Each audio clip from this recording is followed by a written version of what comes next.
She's recording. She's actually listening. Right. Good evening and welcome to the October 10th, 2022 City Council Roundtable. I am Mayor Ross, and tonight's roundtable is brought to you by live using video conferencing technology provided by Zoom. Tonight's recording will be posted on the city's YouTube channel. So will Dana McCall please call the roll? Yes, Councilmember Benson, Here. Councilmember Christensen, Here. Councilmember Holloway, Here.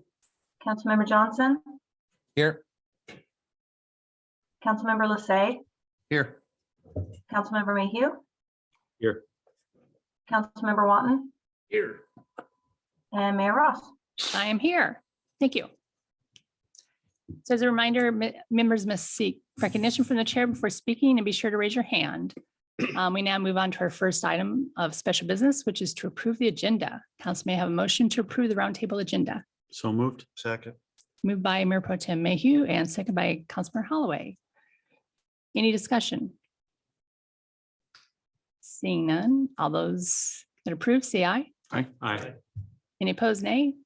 Motion passes unanimously to approve the roundtable agenda.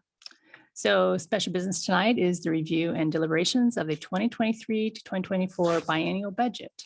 So I invite our budget manager, Drew Boutte, will present the financial forecast and 2023-2024 budget.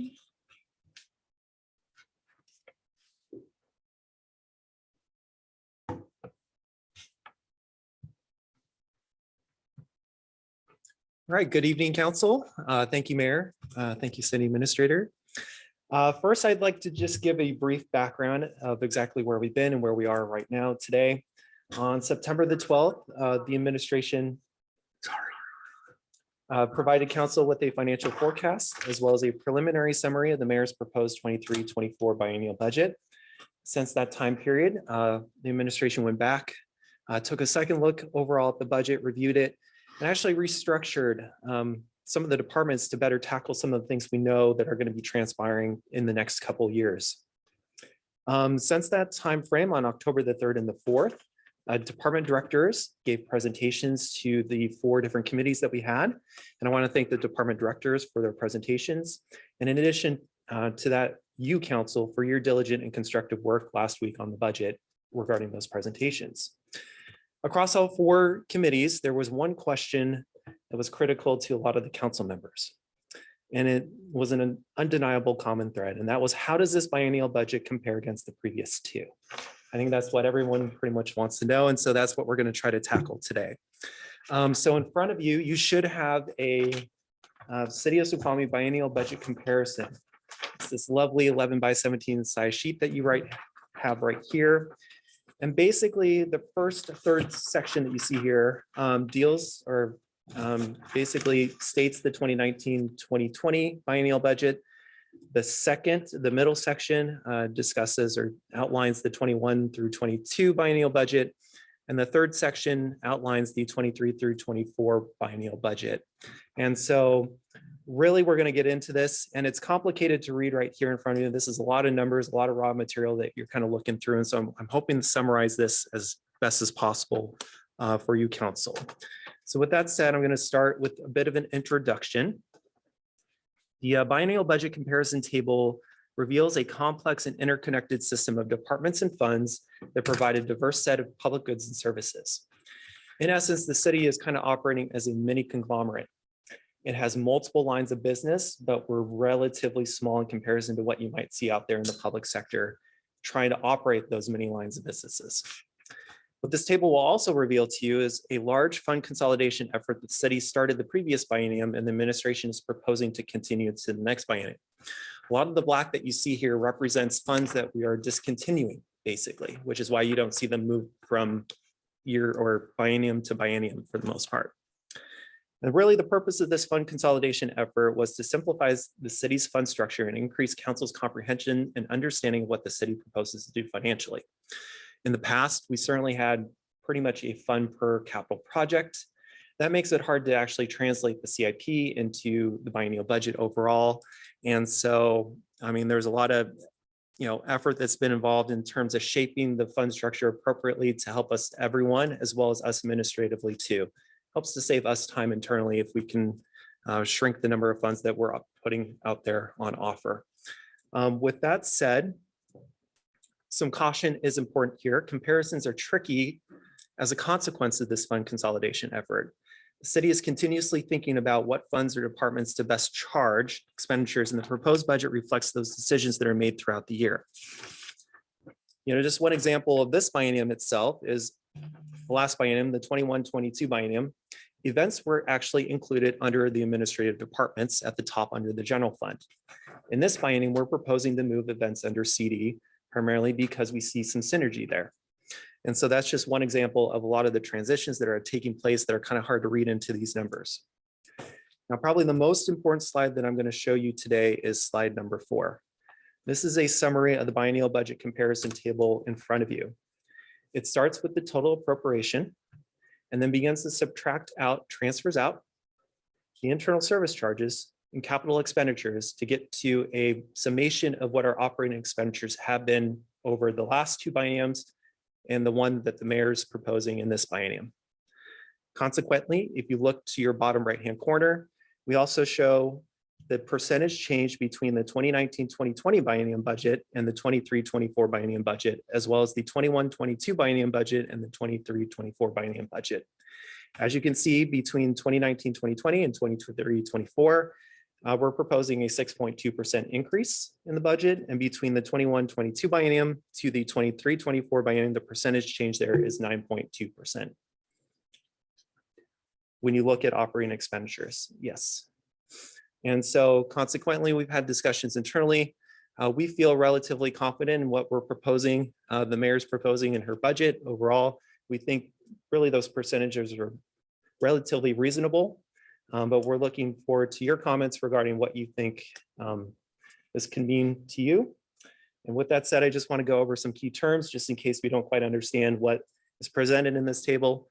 The appropriation represents the legal spending level authorized by ordinance.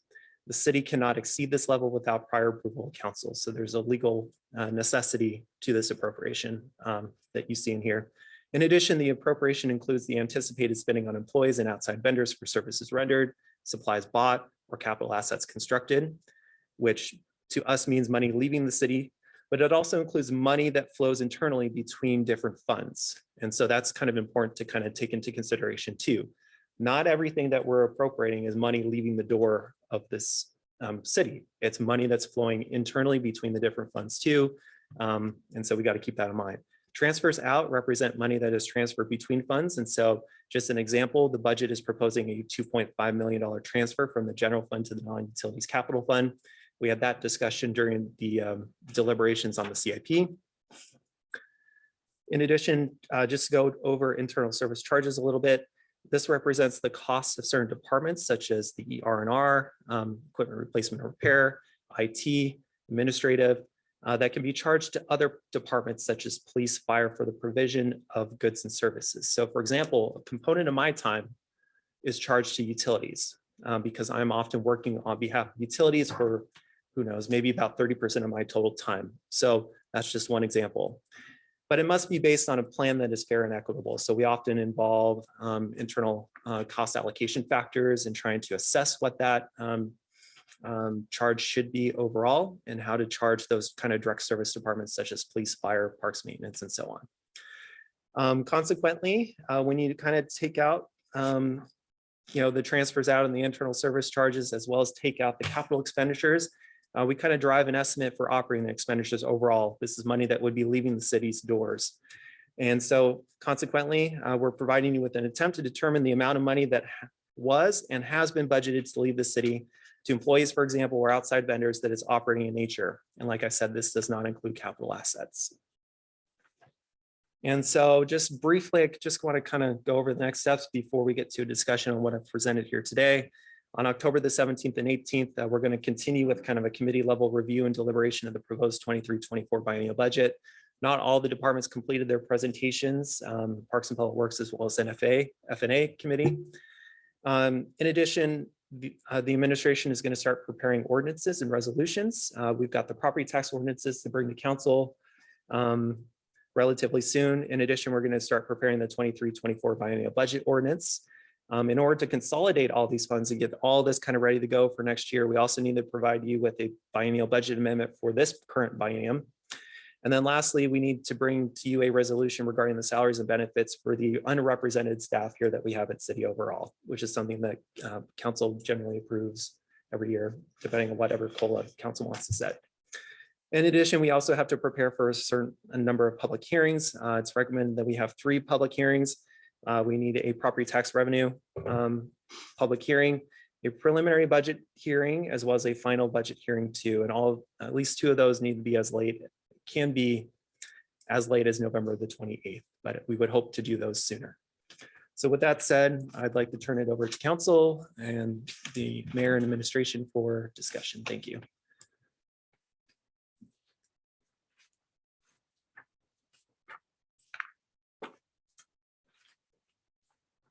Councilor Holloway. Can you go back to the internal fund? Go back. You had the table chart. That's the one. So as far as internal transfers, we're going 9.2% up from last year. So if you look, so there's an operating expenditures line. So we basically took the total appropriation and we subtracted transfers out, which is money flowing internally within the city.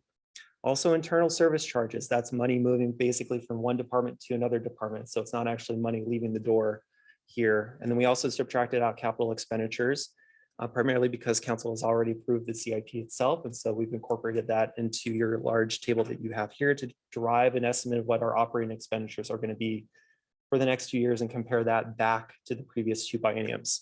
So when you look at operating expenditures between this current biennium and the next biennium, 23-24, we're proposing a 9.2% increase. So understand the math you got there. So what's driving that increase? We've dealt with some inflationary pressures over time. In addition, the administration is proposing another several positions as a part of this budget. The administration is asking for 6.75 additional FTEs.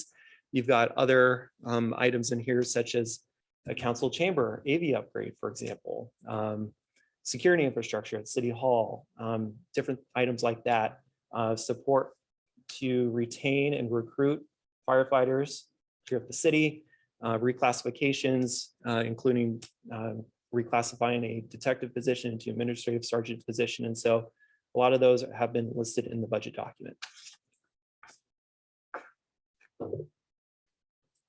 I think if you look at pages 27 and 28 of your binder, it has major changes and additions.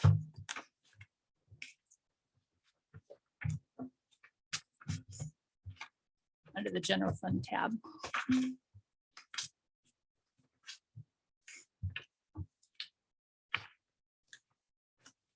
And I do work for the finance and HR department, so there's a few additions in here as well. So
That's what I say. Thank you for the comparison. It was what we were looking for. The other element to this also, which is hard to make sure I'm talking, I'm hard to quantify. Is while these are the, we have the budget comparisons, then we have the expenditures. And I'm trying to make sure, is this budget, but not necessarily what was expended at the end of the year, or is this Correct. This is Okay. just completely budget. just approved Yes. budget by council? Budget and to for budget the to biennium? budget. Okay. Mhm.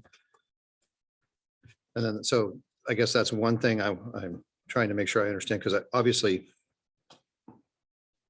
2020, 2021, and part of 2022 is really hard to use as a baseline towards expenditures because, well, it was unprecedented a couple Mhm. years there. So trying to understand how much we were expending versus what was budgeted is one thing. And so I'm just trying to get a handle on, knowing this is the budget numbers, then I can tackle the other part. So no question, I'm just commenting, trying to walk myself through, make sure I understood this. I think in the individual charts under each of the departments, so I mentioned some of the main ones are 27, 28. If you keep going through the pages, it shows by department what the major items are that they added.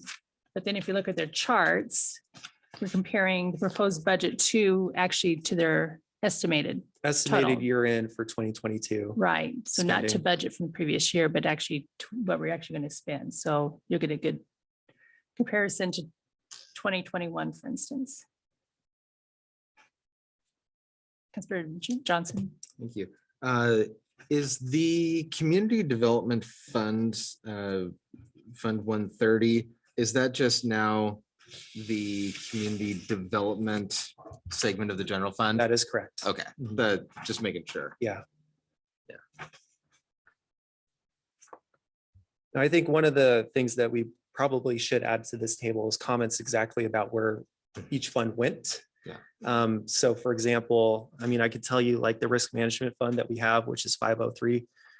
Those premiums, those insurance premiums that we have typically paid out of that fund are now going to be paid out of the administrative department. So in essence, those insurance premiums were moved under the administrative departments, under the general fund, hence kind of explains some of the reason why you see a pretty substantial increase between the 2021, 2022 operating expenditures under column J to column O, which is the 23, 24 operating expenditures for the 2023, 2024 binding budget.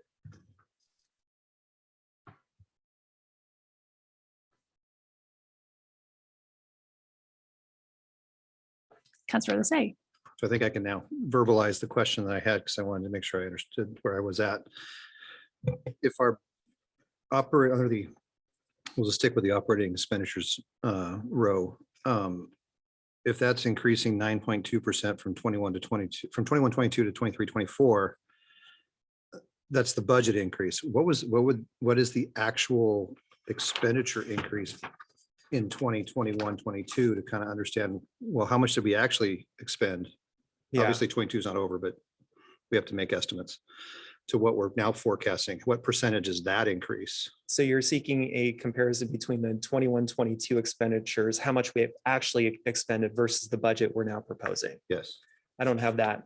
for I you didn't today. expect you to pull it out of your back pocket. And apologies for make not a getting it to you in advance, but that's something that's something I think that's going to be hard.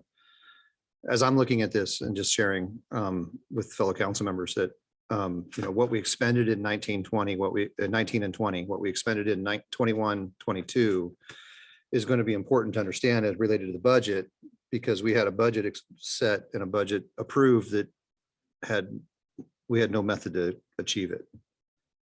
There were cuts that had to be made. There were decisions that had to be brought forth. There were expenditures that we couldn't make because we just didn't have the ability to do that during that time. So I'm just trying to get an understanding of how much are we jumping from what we expended in this biennium to what we're planning to spend in the next biennium. So Drew, don't you think page 18 is a good comparison? So it includes, I believe, just 1 year. Right. But it does have, I believe, the beginning fund balance overall for the general fund, which is, a great starting point to work from, I think, overall. Right. Um, Counselor Johnson. So looking at the total appropriation, at the very bottom of 2023, 2024, Mhm. and then comparing that to at least the previous biennium, I got a difference of something like $28 million, something like that. And if I looked at the total capital funds appropriation for 2023, 2024, and compare that to 2021 to 2022, I come up with a difference of something like $26 million.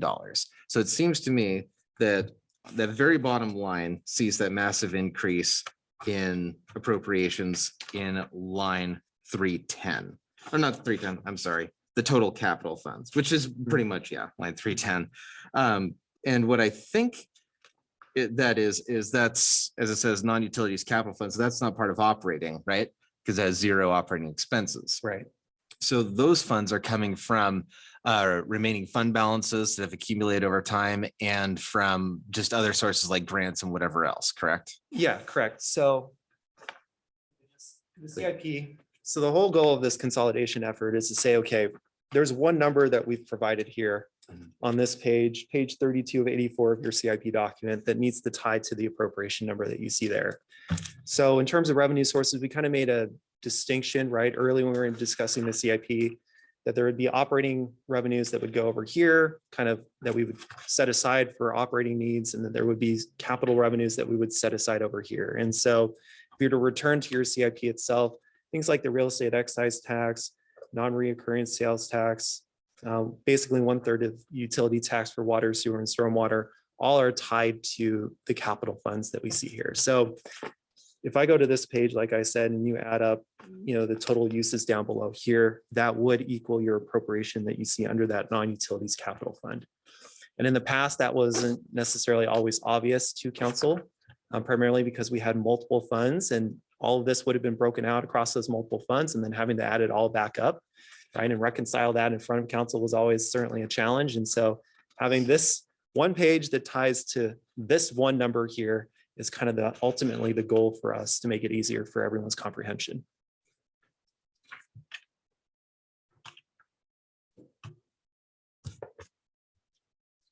Mayor Pro Tem Mayhew. So there's one thing I'm trying to figure out what happened to the REIT fund. Have we previously gotten rid of that, or is that something that's That is been- something that we're proposing. So that would be consolidated into the non-utilities capital fund. Because have you checked with the state auditor if that's, I don't think that's legal. Are you guys sure that's legal? I think that's a required fund.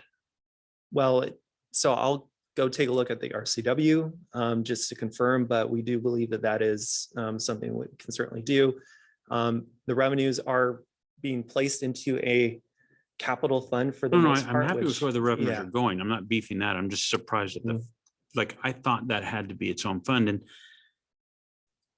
then the only thing I am worried about is losing visibility on that. Every city I've looked at in their financials keeps the REIT as a separate, well, they keep it as a separate fund. So sort of rolling that in, I think would make us a bit of an outlier, but okay, who cares? I'm just worried about losing visibility on it, but I guess if the thinking here is we're going to use it for capital, so there's really no need to track it separately. Is that the thinking? Yes, in essence, that is, yeah, the case. The non-utilities capital fund is just completely capital. And so you're not worried about misusing it on Right. uses that are not eligible, Yes. right, for that funding. And so once you put it into that one, you can track it separately. We will have to track it separately as fund balance, right? So you can't, because there are certain restrictions on REIT itself. So you do absolutely have to classify that as a separate fund balance. So we have multiple fund balance accounts within the non-utilities capital fund, and we just have to make sure we keep track of that separately. And so despite that requirement, you don't think you should keep a separate fund? No. Okay, Mhm. and do we not take, is 100% of our REIT collections going to capital, or is some percentage going to an operating purpose? 100% going to capital. Got it. Okay. Thank you. If you could just be sure that we're not required, okay, just like check. It's the state, not even so much the RCW. I thought the state auditor required it. So check the bars, just check. Yeah. Like you said, it is very common for other cities to have a REIT fund. But, you know, in this case, we think it might be better for us to just make sure. You're that- saying it serves no purpose, so why do it, right? Yeah. I mean, in other cases, you'll see a lot of kind of street revenue funds and Mhm, stuff like that out there that, you know, Yeah. do they really have, or Right. even a CD fund, for example, Yes. that we are now merging into the general fund. So, And you're just Mhm. saying you'll have to track it because we'll put things into the capital fund that may be unrestricted. So therefore we have to keep track of the restricted versus the unrestricted. Okay, I yeah, got you. so Yeah. at the end of the year, for example, I'm therefore any sort of expenditures on a project, I'm making sure, okay, what revenue sources actually are we using that right on for them? And we follow the policy in our financials of we use restricted resources first yes. and unrestricted last, right? Mhm. Okay. And, you know, REIT is one of the more unrestricted in that sense, more so than say grants. So grants would go first. Yep. For example, and then, yeah, you just kind of work your way down that list. Maybe transportation taxes next, and then you kind of move on and yeah. Okay. So we didn't previously make that decision, but you guys are pitching, hey, let's, like, this is just a lot of accounting for no purpose is Right. basically. your Otherwise, pitch. we'd have, you know, transfers out of the REIT fund into, and Yeah. then, And then it just bulks up the ins and outs. Yeah. Okay. Yeah. I'll have to think about that, but I follow you. Thank you. Councillor Johnson. Thank you. So following up with kind of a similar train of thought, I was just looking at the operating expenses bottom line. That's a difference of something like $5 million at the very bottom of the page. And then looking for where that came from, it looks like we might have a little bit of savings from the total special revenues. That's probably because it got moved somewhere else. Mhm. That's my guess. And then, Yeah. but the lion's share is coming from administrative departments. I mean, that's a big jump in operating expenses. Mhm. So, and that is a big jump compared to the 2019 to 2020 versus 2021 to 2022. Those were pretty much dead even. Mhm. So what's the story on the administrative department's increase in operating expenses, and how are we gonna afford that big jump? Yeah, so like I just mentioned, the risk management fund is being consolidated into the general fund for the most part. Those premiums that we would pay under the risk management fund are now getting paid out of that administrative departments line that you see there. Thank you. That is basically $500,000 plus annually. So that is overall $1 million right there over that 2-year period for insurance premiums at the city. In addition, we're dealing with inflation. We've kind of seen that inflationary pressure, as well as we've got a number of proposed enhancements as a part of the budget overall. So when you think about the revenue manager position, the budget analyst position, you'll see contract legal support in here, security infrastructure at City Hall, council chambers, AV upgrade, all that kind of adds up to that increase that you see there. And we are proposing quite a bit for the administrative departments overall. So those are kind of, I believe, the 3 primary reasons. There's other ones such as shared services. A lot of that is getting consolidated into the administrative departments as well. We used to pay, say, our state auditing services out of the shared services internal service fund. That would now get paid out of finance, which is a department within the administrative department's functional classification and so on. So there's just a lot of that kind of transitional work that we're doing to try to align everything better overall moving forward. So. Thanks. Mayor Pro Tem Mayhew. Yeah, so somewhere totally different now. Shared Services Fund, 511. There's an amount transferring out of $500,000.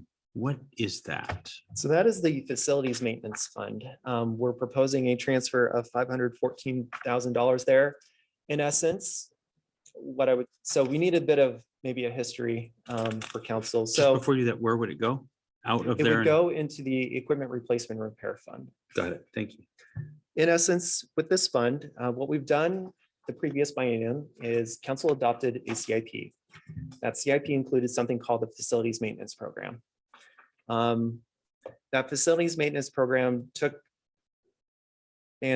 something away basically from the facilities maintenance fund itself. So the facilities maintenance fund became operating overall, and it lost its kind of capital component to it. That capital that we would normally do, the maintenance of those facilities, actually moved into something called the Facilities Capital Fund in the last biennium, which is now actually getting consolidated further into the non-utilities capital fund, which meant that we actually had an excess of our reserve level in that fund of roughly $514,000 that we see there. So in essence, we need roughly $200,000+ reserve in the facilities maintenance fund. Now, at this point, it is primarily just salaries and some minor kind of repairs overall at this stage. Consequently, we're proposing to move that $514,000 into the equipment replacement and repair fund, just to backfill anything that we potentially may need there. And we'll have further discussion regarding that ER&R fund at the next F&A committee meeting when we get into the internal cost allocation plan overall. So Okay, so so we don't have a transfers in column. So how do I track that into the ER&R? What's the other side of the 514? Where's that? So, yeah, you're not going to be able to necessarily track it there. But what I can do for you is pull up a spreadsheet. Because now I think we want to explore transfers a little. Okay, sorry about that. What's that? It's just for you. Just for me. Yeah. You guys don't care about $500,000 here or there, do you? I care that the numbers balance. I can't see the other side of I it. can't see the other side of the equation. I have no idea. Just carry the one. All for X. So, Oh. But without necessarily getting all the detail, just if it's in the ER&R, like there's only 4 numbers it could be in, right? Just which of the 4 numbers? So, is it so in? there is no transfer in column. We're not showing revenues, right? Or transfers in or other Oh. increases in fund resources at all. So We're not showing the fund balance roll forward. Okay. no, I we're see. not showing the fund balance here. What I would suggest is, let me see if this makes, So it'll end up in their fund balance. That's the point. yeah, Okay, I got it. it will. If you go to, Page 57. I just want to say, if you go to page 57 of your book, You can say. this is the equipment replacement repair fund itself.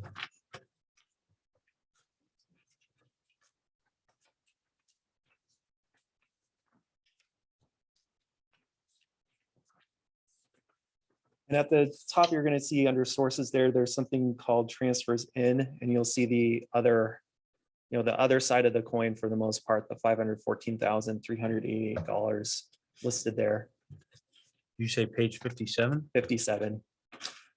There's a column called transfers in, you said? There's a, so row called. A row called transfer. Oh, Transfers there he in, is, correct. 514. Yeah. So it is, maybe what we could do is add a transfers table right in here, Oh, no, I just I to, just want to know where it went. You but answered my otherwise question. I've got this table right here and it shows me balancing out the transfers overall, transfers in and transfers out. So. That's fine. Mhm. Is that table in our materials or it's just available if we want to see it? It's just available. That's if you fine. want it. Yeah. So I just want to make sure I track that. And I apologize, but you explained it, but I just didn't fully. Mhm. So because I got confused about you're leaving something in, but you're moving something and I somehow just didn't track it. Could you try just explain it to me Yeah. again and I'll try and get it this time? So what we did in essence is we took a look at our facilities maintenance fund. We took a look at how much cash we had in that fund. Yes. We have a sense of what our operating expenditures are going to be in that fund for the next 2-year period. And so what we did is based on the financial management policy, which I believe is 30%, what is proposed under the reserve section overall for the internal service funds, we took 30% of that, roughly $700,000 or so of, I think, proposed expenditures in the facilities maintenance fund, and said that is what we need to reserve. So if there was any cash in excess of that, what this budget is proposing is to move that $500,000 in excess of reserves into the equipment replacement or repair fund.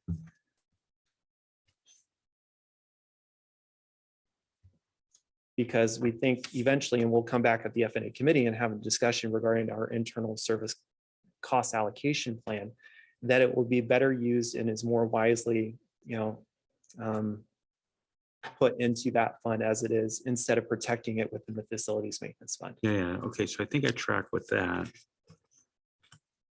As a result of that, are you therefore, I assume you're lowering your ER&R fund charges to the departments this year? No, You're not. we would not. You're just building you're just taking an excess of 500 and Yes. taking it, it used to be sitting here, now we're gonna let it sit there. Correct. So eventually that'll translate through to lower. Well, we have to Charge-outs. have a discussion regarding if we sufficiently have charged enough in the past in order to meet the obligations that we're going to have in the future to replace those vehicles. I got you. Okay, so it'll go into that discussion. Yes, it will. Okay, Mhm. and you're sure that the state auditor, you're sure this is permissible, that you can collect, you can charge out to operating budgets for one reason and then actually use it for a different reason? You're sure that's going to be acceptable? Well, I think ultimately the goal is to make it, have it be acceptable. We will certainly look into that.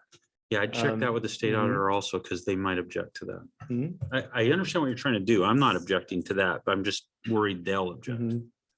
There's other ways to accomplish the same outcome, but I just want to make sure they're not going to Mhm. object, Right. because if they do, then you're in the soup, right? Yeah. Counselor Watton. Mr. Boutte, to follow along on Councilmember Mayhew's comments, the REIT would go towards capital improvements. Is that correct? That is correct. Okay, so there was a modification. I just pulled up RCW 82.46.015.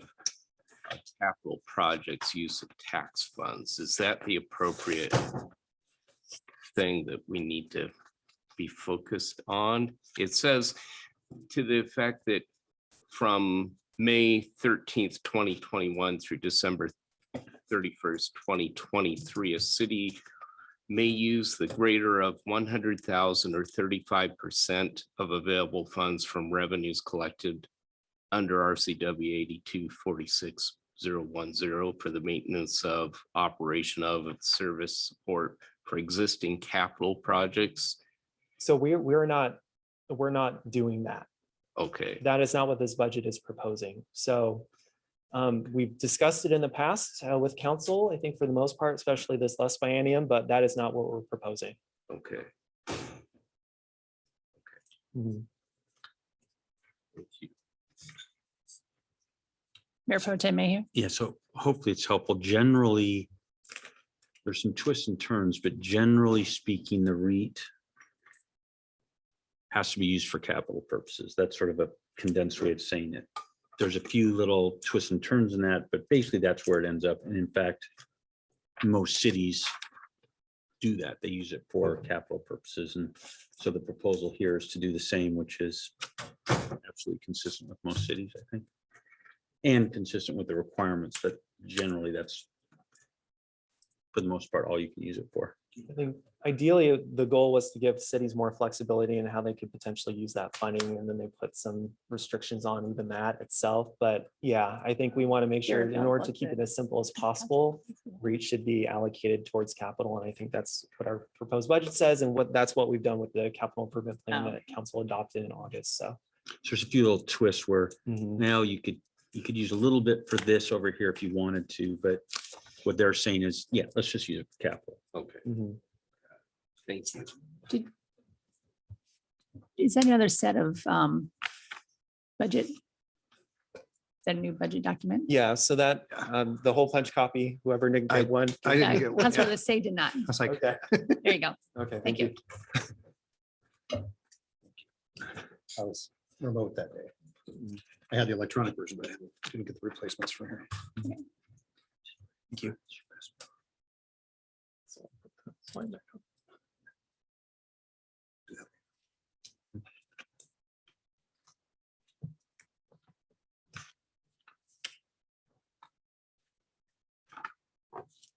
It's really cool. So Mayor Pro Tem Mayhew. I was gonna say, what's really cool is there's just a few numbers on here, so it's really quick and easy to absorb.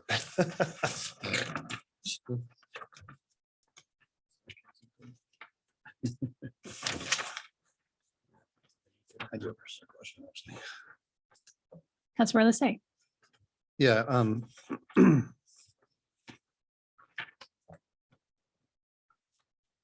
Will there be? Let me phrase this. Obviously, we've consolidated all of our debt service funds into the non-utilities capital fund or move them around, and now we just have the one fund, our non-utilities capital fund. Will there be other funds created then as projects come along, much as we've done in the past, or is the intent just to have one fund that everything comes from? For the non-utilities, we'll have to ask Mr. Boutte. Want me to repeat that? Yes, So- please. Sorry, my apologies. So I've noticed that everything in the debt service funds, the 300 funds have all moved into the one non-utility capital fund. 200s. Yeah, into the non-utilities capital fund. Oh, the Sure. 200 to 300. Well, it says 310, non-utilities capital. Well, Fund. yeah, so the 200 debt service funds have been consolidated into that 310. There's a fund. 310 Yes. fund, yes. And all the other 300 funds have gone away. Correct, right? So they've been consolidated into that 310 fund as well. Okay. Mhm. So will there be, I guess, is the intent then to have as capital projects or come along and create other funds that are then appropriated to and then maintain those, or is the intent to just have one non-utilities capital fund and that's it? Just one non-utilities capital fund and that's it. Primarily because we want our CIP document and this one number down here to equal that one number on that for that non-utilities capital fund. I think that's where I start to maybe diverge a little bit, Mhm. is because the CIP is a plan, a capital improvement plan, and it's a 6-year plan. And every few years we renew it and we review it again. Mhm. So I don't understand how that translates to the conversation that I keep overhearing that is, oh, we improved the CIP, so it's in the budget. I'm a little lost there because we didn't improve a budget. We approved a CIP, which is just a plan. Now I'm trying to follow these numbers in the budget, but I don't know where they're going. I'm losing track of where everything is. Do you have your CIP plan there? Probably somewhere. Okay, but so it's taking what's in the budget is the 2 years, 2023, 2024, not all 6 years. But as Mayor, and I mean, I understand the intent. But as a council, we approve a budget for 2 years. Right. Yet it's being treated like we've already approved the budget for 2 years because we approved a capital improvement plan. Capital improvement plan is just a plan. It's a wish list. It's a hopeful. I'm trying to now see where, I'm looking at the appropriation going from $130 million in 2019, 2020 to $136 million in 21, 22, now $164 million in 23, 24, but I'm not clear on where the money is coming from. Because all of these things have been condensed down. And I'm not seeing arrows telling me where it went. So I'm losing I feel like I've lost my way to know where the money is. And I'm still not understanding why a capital improvement plan would be considered as a budget. Well, it's the mayor's proposed budget, and the mayor is following the capital improvement plan as council adopted on August the 8th. Council can certainly change the budget for the capital funds if they so desire. But in essence, I think per the direction of the mayor that we were going to incorporate the CIP into her overall budget proposal, and that is basically what we've done. We would certainly be happy to maybe sit down with you kind of on a one-on-one session and kind of work through if I bring some of the materials with myself, right? And we can kind of work through some of these numbers so that you have a clearer understanding of what's going on here. Because like you said, there aren't any arrows, right, pointing here. And that does make it especially confusing when we're trying to consolidate funds. I'm hoping that the next biennium, the 25 and 26 biennium, is a lot more easier for everyone, that we won't have to do any more additional fund consolidation or any of that work, so that is more or easier for council to kind of follow the money along. That So- makes sense. I understand that. Why the reasoning behind that, that does make sense, but anyway, okay, I'll pass on to others. Counselor Benson, Yeah, well, what would, I'm barely keeping up, I'm sorry. But what would the alternative be other than to base it on the CIP? What would the alternative way to be to do it? you need to ask Drew. We don't- I guess there's no alternative. We have to budget for the projects for the 2 years. Counselor Johnson?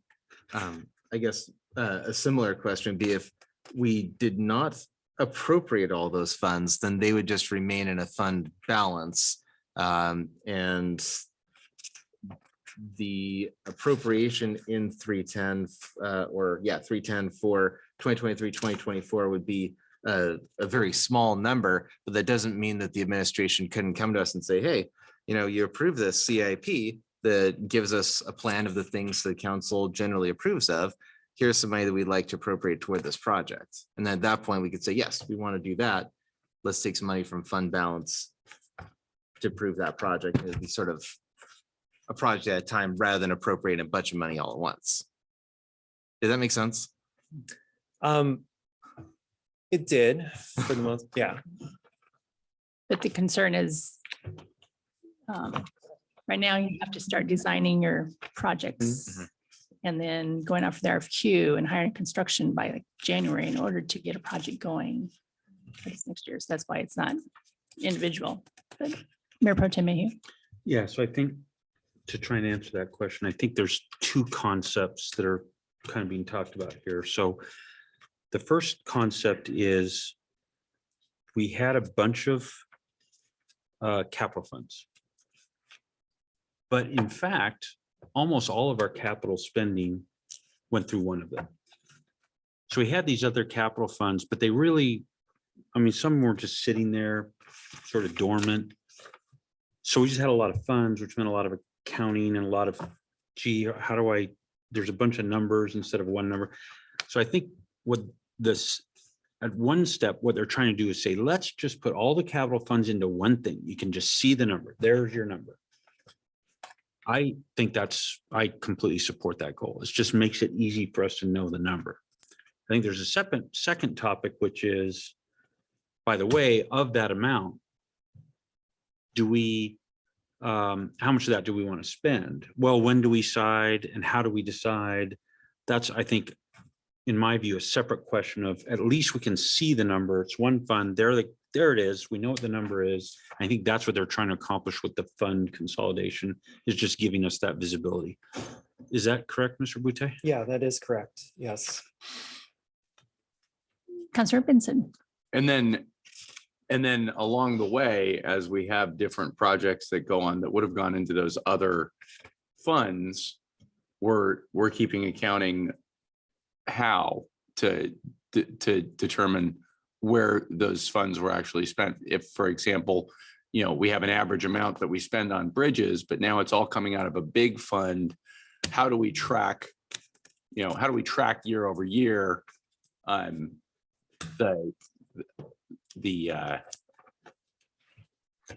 the- So the in difference. essence, you're asking a question, basically comparing the fund appropriation, which is what we're suggesting here, versus appropriating at, say, the project level. And so you're interested in, we've got a project budget, you've adopted or approved a CIP, for example. We've incorporated that into this biennial budget. You've got one large number there, but it's made up of all these different projects right there. Often in the past, what we've done is we've brought to you a table, not unlike this, right? Right. That actually shows the project budget versus actuals over time. That is one way that council has kind of held staff accountable to those numbers. In addition, every time we do bring you an agenda bill, there's usually a single CIP kind of status page for the most part, where we're showing you how much have we spent against the budget overall. But in essence, to make it more legally binding, There's been other suggestions in that we would appropriate at the capital or the project level for the most part as a part of the capital fund itself. Maybe when we present the budget ordinance, that might be something that council could be interested in. Council may want, they would call it like this balance between flexibility and control. So how much control does council want over where can staff spend the money versus how much do you want, and are you prepared to give the administration flexibility on those types of things overall? It sounds a little bit like when we want a general number, you have all these specific numbers, and then when we want specific numbers, you switch it over. Yeah. Okay. Right, but the goal is to hopefully provide the Parks and Public Works Committee kind of a quarterly report on how much we spend against our kind of capital project budgets overall. And so, given the workload that we have all kind of experienced here as staff, there's not a deep bench behind me. I'm what you're getting right now. Doing a heck of a job. For good or bad, I don't know. So, yes. Mayor Pro Tem Mayhew. Yeah, so if I could just suggest, I think, I know Parks and Public, I know Councilmember Holloway's been sort of trying to sort of work around this for actually a while now, but it might be helpful if you could show us at a future meeting. So let's say we do this and we just have one fund, right? So show us what quarterly or annual or whatever the periodic is, but show us what reporting we might see that would say, okay, here's your total.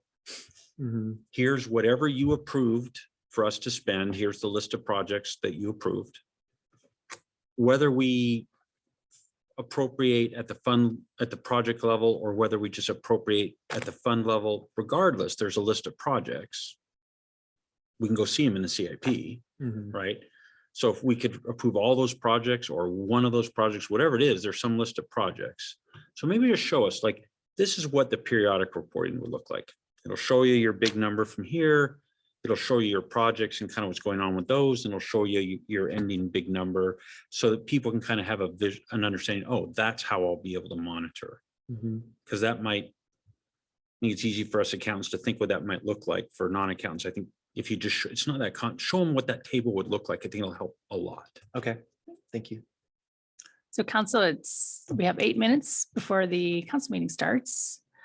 Do you mind if I bring up Jen to answer one of the questions Sure, earlier? All absolutely. right, thank you. We'll answer the question, then we will adjourn. All right. Thank you, Drew. Good evening, council. I just wanted to follow up with you about the accounting of REIT funds. So there is in the RCW 82.46 that REIT revenues are restricted to capital projects, and they must be accounted for separately in a capital projects fund. Now, sometimes the term account versus fund is sometimes intermixed. And so nonetheless, we can account for all of the REIT funds according to RCW in that capital projects fund, which is what we're proposing to do in consolidating those funds. I did want to point out, though, that in your table, you will still see a special revenue fund for the affordable housing. And that is what is recommended to be in a separate special revenue fund. So we are working to follow state law. There is no direction given on how those funds are, how to account for those funds collected. And so that's why I just wanted to let you know that we believe that we're in compliance with the state auditor as well as RCW. One last comment, Mayor Pro Tem Mayhew. Yeah, just, so my request is please, please, please, would you check with the state auditor, because the words that you read, I did not interpret the words you read the way that you interpreted them. I focused on the words separately, and that made me believe it had to be as fund separate from all other funds. Point is, it doesn't matter what I think. If you get the green light from the state auditor, then we're good. If the state auditor says, no, no, no, you have a problem, then you can hear that, you know. So would you just check with them just to be sure we don't misstep? Certainly. All right. Council, is there a motion to adjourn until we meet again at 7 o'clock? So moved. Seconded. Moved by Councilmember Watton, second by Councilmember Benson to adjourn. All those in favor? Aye. Aye. Any opposed? All right. Hey, See you Jim, at 7 p.m. do me a favor.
In two of our city's newest police officers, Officer Corey Hendricks and Officer Anthony Lemon. So we'll turn this over to Chief Phipps to say a few words about each officer before swearing in.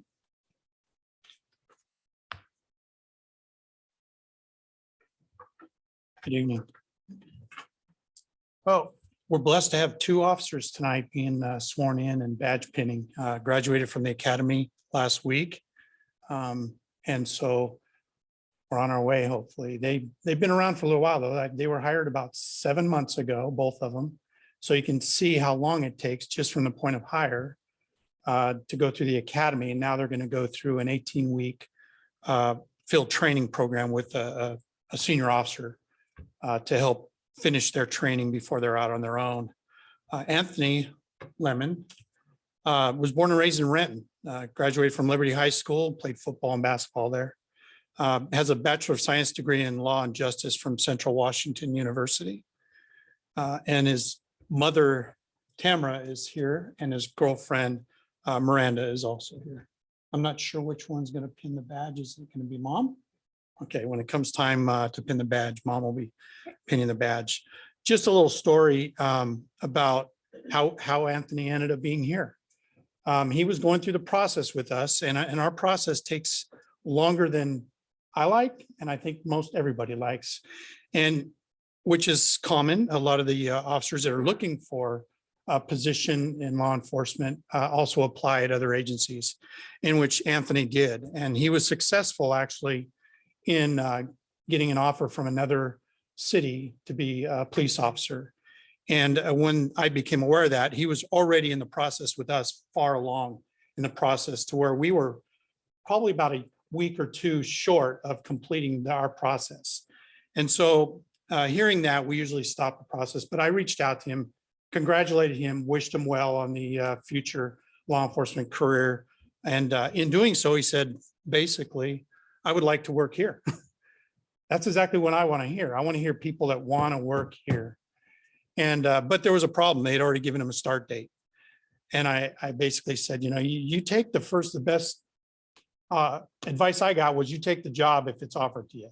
But he asked, he said, would you continue your background if I asked this city if they would hold it for a couple weeks? And I thought that's unusual, but if you want to do that, I will continue the process. We did, and ultimately I passed the background process, and we hired him. And so Anthony actually truly does want to work here. And that's exactly what we need in this community, is people that really want to work here. He turned down another position first to take the opportunity to work here. And so I appreciate that. No problem, Really sir. do. And I don't know, Mayor, if you want to go ahead and do the swearing in, you'll stand up here, Anthony, and the mayor will swear you in.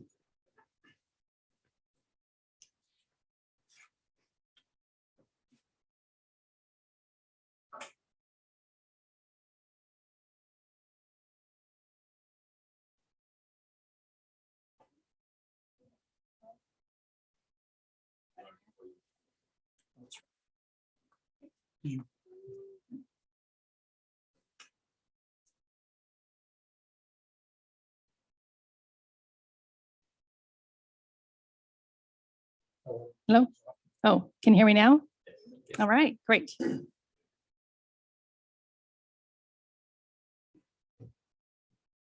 think.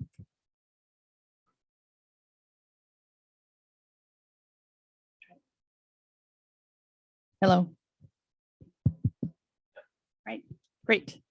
So I, state your name, I, Anthony Lemon, have been duly appointed to the position of police officer of the city of Snoqualmie, Washington, having been duly appointed to the position of police officer of the city of Snoqualmie, Washington, do solemnly swear that I will faithfully and impartially perform the duties of my office as prescribed by the law to the best of my ability, do solemnly swear that I will faithfully and impartially perform the duties of my office as prescribed by the law to the best of my ability, and that I will support and maintain the ordinances of the city of Snoqualmie and the laws and constitution of the state of Washington and of the United States of America. So help me God. and that I will support and maintain the ordinances of the city of Snoqualmie and the laws and constitution of the state of Washington and of the United States of America. So help me God. Congratulations. Thank you.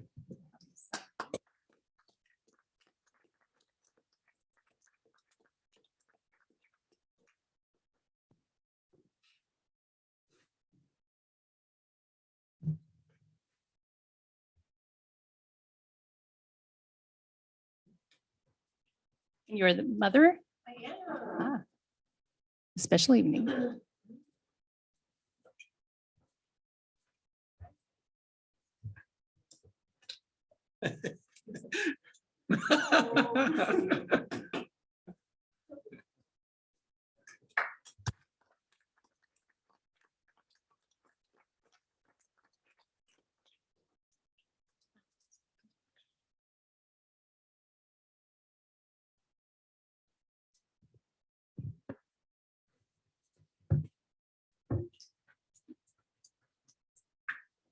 Pictures now. What's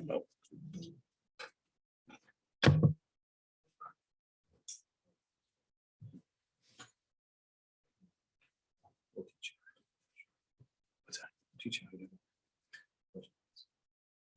it.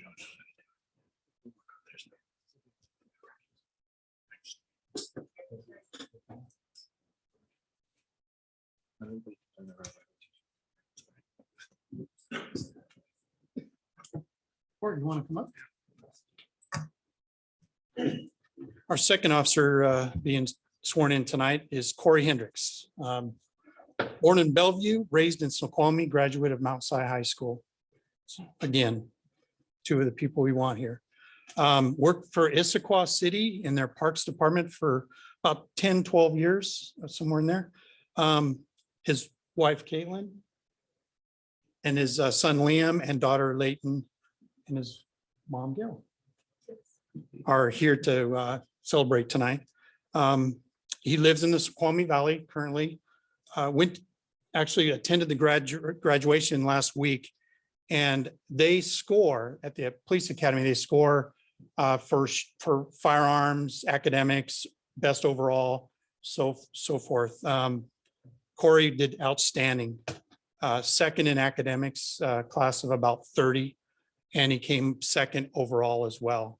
So did very, very well and showed well for Snoqualmie. And so if you want to be sworn in. Sure.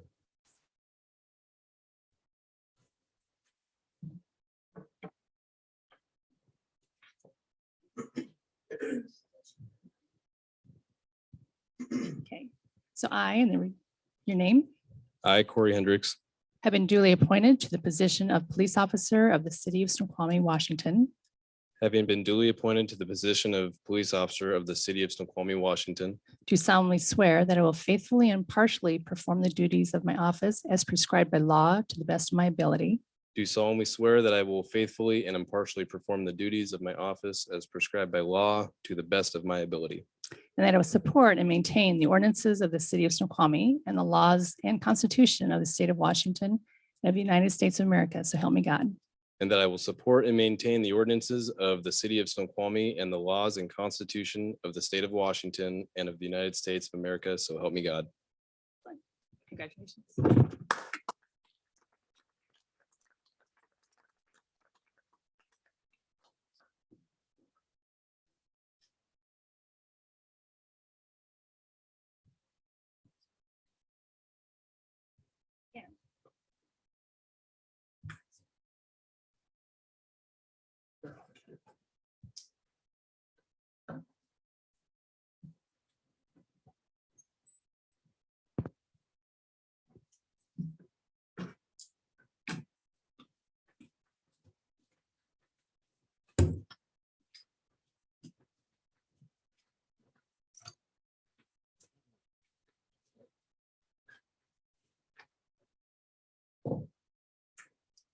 Give him. Gerard.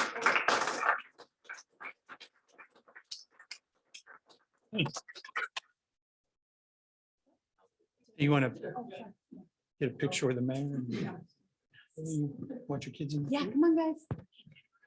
Your turn, dude. Come on. Sorry, guys.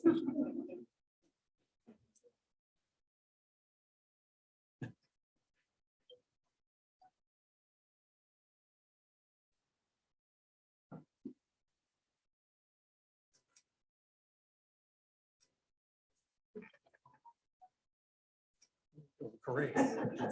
You're doing great. Thank you.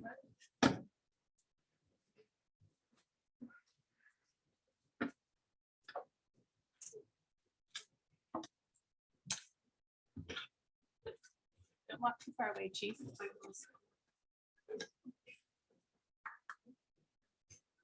Okay. So this next item on the agenda is the introduction of the city's behavioral health specialist, Stephanie Butler. So Ms. Butler joined the city in September to provide specialized assistance to first responders and reports to the police chief. So Chief Phipps will introduce her. She seemed apprehensive to come up here. She's sure not like that at work.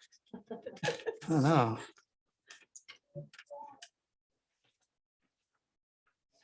Well, we've talked at length. I've been before you several times regarding this position, the behavioral health specialist, and how important it is to this community, North Bend as well, and to this valley. And Stephanie Butler has been we've had the joy of having her on our department for a little over a month now.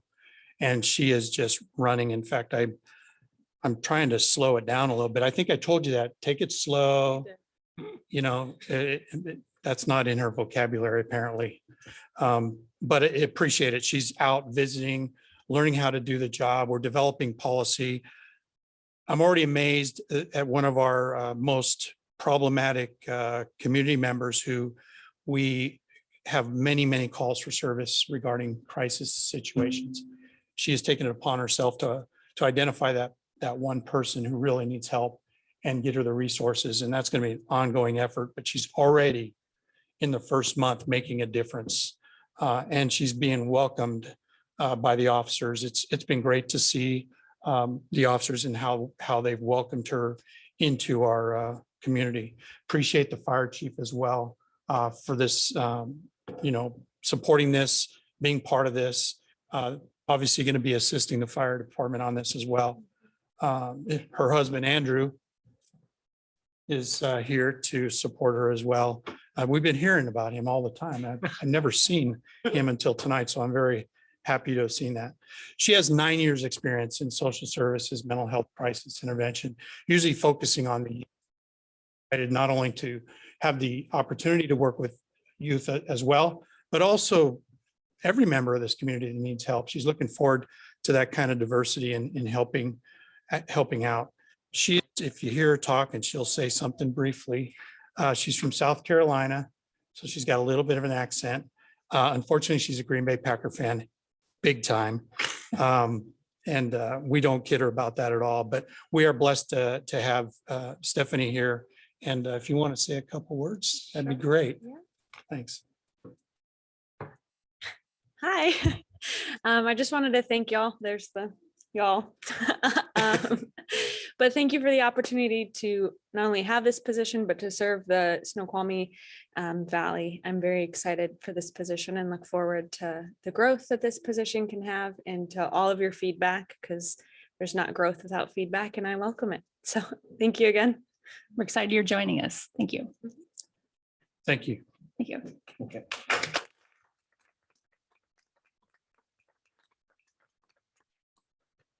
We're going to be moving on with the regular agenda. So you're welcome to stay or don't feel obligated because it's a rather lengthy agenda. So it's up to you.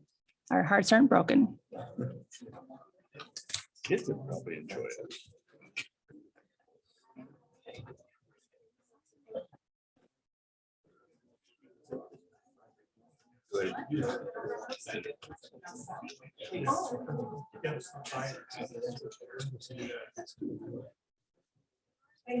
Thank you.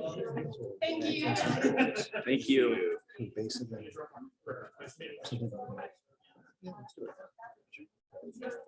Oh, I heard that. Yeah.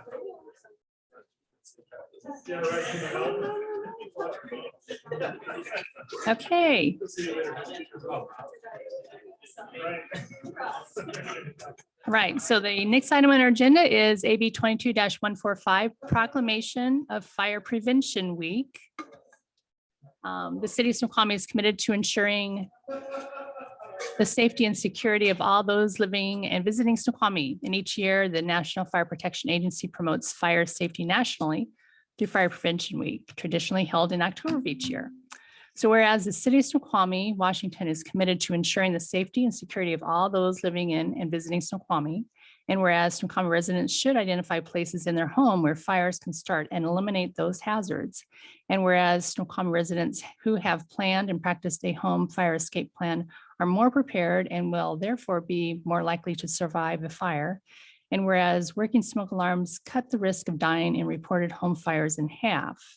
And whereas Snoqualmie residents should install smoke alarms in every sleeping room, outside each separate sleeping area, and on every level of the home. And whereas Snoqualmie residents should listen for the sound of the smoke alarm, and when it sounds, respond by going outside immediately to the designated meeting place. And whereas the 2022 Fire Prevention Week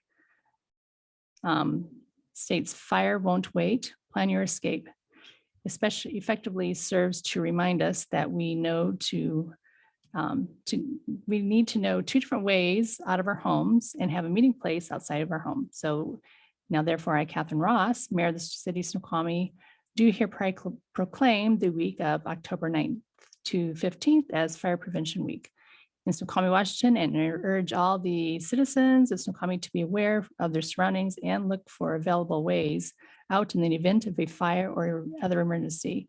Create a home escape plan and practice with your families. Respond when the smoke alarm sounds by exiting the building immediately and support the public safety activities and efforts of our Snoqualmie's Fire and Emergency Services during Fire Prevention Week 2022. Chief Carrera. Thank you, Mayor. This year actually commemorates 100 years of Fire Prevention Week, interestingly enough.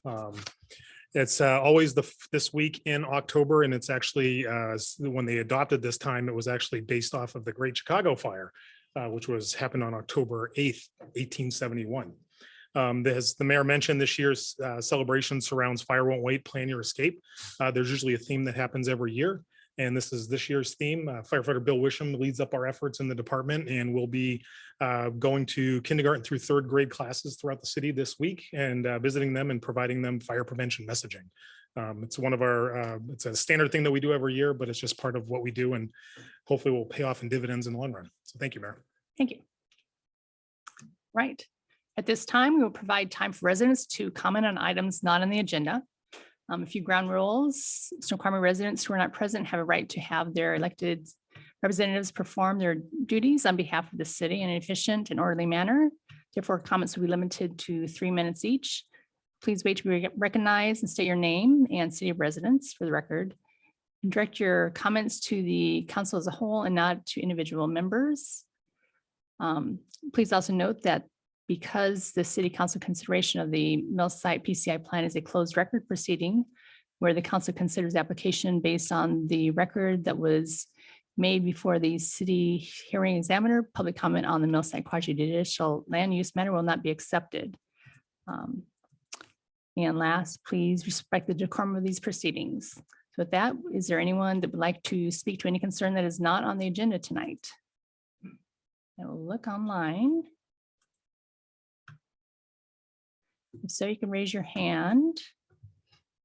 I'm not seeing anyone in the council chambers raising their hands. I'm not seeing anyone online either.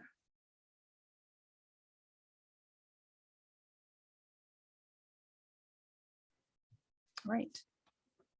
Okay, moving on, the consent agenda contains approval of the city council meeting minutes, September 19th, 2022, special meeting, September 26th, 2022, roundtable, September 26th, 2022, regular meeting, September 27th, 2022, special meeting, and claims approval report dated October 10th, 2022. Is there a motion to approve the consent agenda? So moved. Second. Moved by Mayor Pro Tem Mayhew, second by Councilor Holloway. Is there any public comment regarding the items on the consent agenda? Raise your hand. I'm not seeing anyone online or in the council chambers. Okay, councilor, is there any discussion regarding these items? Seeing none. All those approve, say aye. Aye. And disapprove or oppose, nay. Motion passed unanimously, and the consent agenda is approved. So items removed from the consent agenda shall be added to the meeting agenda order of business immediately following the consent agenda. So we will be taking up the AB 22-128, State Route 202, downtown Snoqualmie speed limit reduction. So this falls under Parks and Public Works. So we'll need to read in the Councilor Holloway, the summary and motion, please. Okay, amending Snoqualmie Municipal Code to reduce the speed limits on SR 202 from northerly city limits to the mile marker 27.95 south of the Snoqualmie Middle School, Herfy's Burgers. Move to adopt ordinance number 1265, amending Snoqualmie Municipal Code to reduce the speed limit of SR 202 from the northerly city limits to milepost 27.95. May I have a second? Seconded. It's made by Councilor Holloway and second by Councilor Johnson to approve this ordinance. Is there any public comment regarding this item?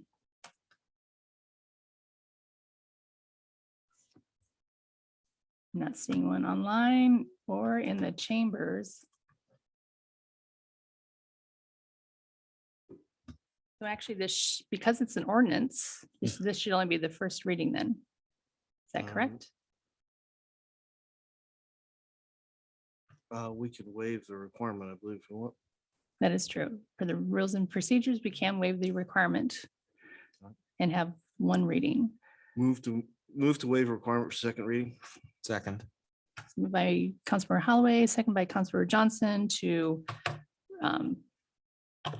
waive the rules and procedures for the second reading. So we would approve it on the first reading. So is there any, did I already do public comment? I did public comment. Okay. Councilor Holloway? Are we gonna vote on waiving the procedures No. first? Yes. All those in favor, Is say there- aye. and is Point of there any- order. Any discussion? Point of on that? order, is there not discussion? Okay, we can have discussion.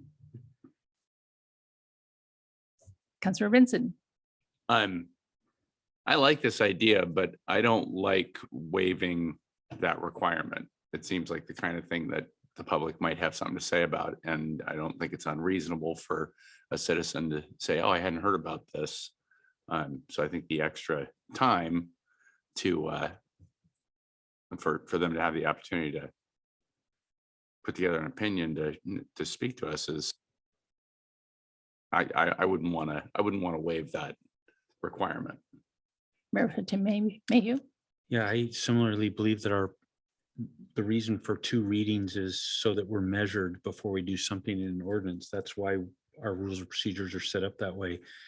I can see certain circumstances, emergencies where we need to waive that, but absent an emergency, I think we should follow our process. It'll make us more reflective. It'll make us make better decisions. And I don't see anything.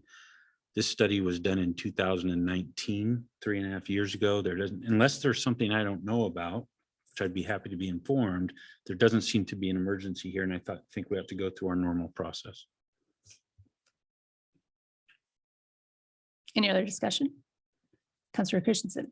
My comment had been along the same lines, basically to ask whether there's extenuating circumstances why this had to be decided now, but otherwise I do agree with my fellow council members that maybe we give it additional time unless there's an overriding need from staff. Any other comments? Discussion? Okay, all those in favor say aye. Those opposed, nay? Nay. Did I hear everyone? Councilor Rotten, did- I believe you had a unanimous name. Okay, unanimous. It is unanimous that it will, there will be two readings of this ordinance. So going on, any discussion, Councilor Holloway? So I mean, if we can bring up the map, what we currently have is a condition in which you basically come off the bridge and you're at 45 miles per hour. And then you hit something less than that and something more than that portion of road can really support safely. Now that we've done crosswalks and other things along this. So based on the study after those improvements, it's been a while, but it's after those improvements. We really feel that the newer speed limit limits you're seeing are more reflective of the design and use of the current downtown, as well as kind of try to resolve that, hit light speed and then slow down.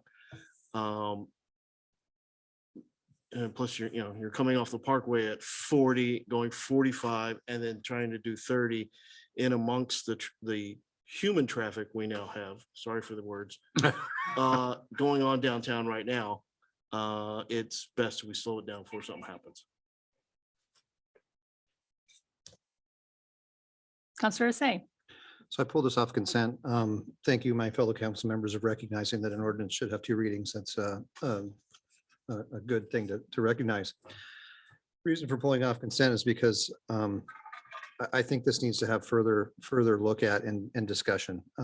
It seems very arbitrary in decision that we should drop the speed limit, a speed limit that's been in place as documented since 1987. What I'd like to see is some more concrete evidence. Is there an increase in fatalities? Is there an increase in incidents? Is there a a greater, functional impact to the improvements in what that means in terms of the speed limits. Those things are all the sort of things you would do in a study, but I don't see any reference to that in here other than references to tracking car speeds. And in fact, the car speeds are lower than the posted speed limits, which quite frankly is a very good thing. That you set a speed limit as a limit, and when your traffic is representative at a lower speed, that's a good thing. That means you have the speeds the way they should be. Lastly, and more, I guess, from a concrete, let me pull it up here. Concrete evidential requirement.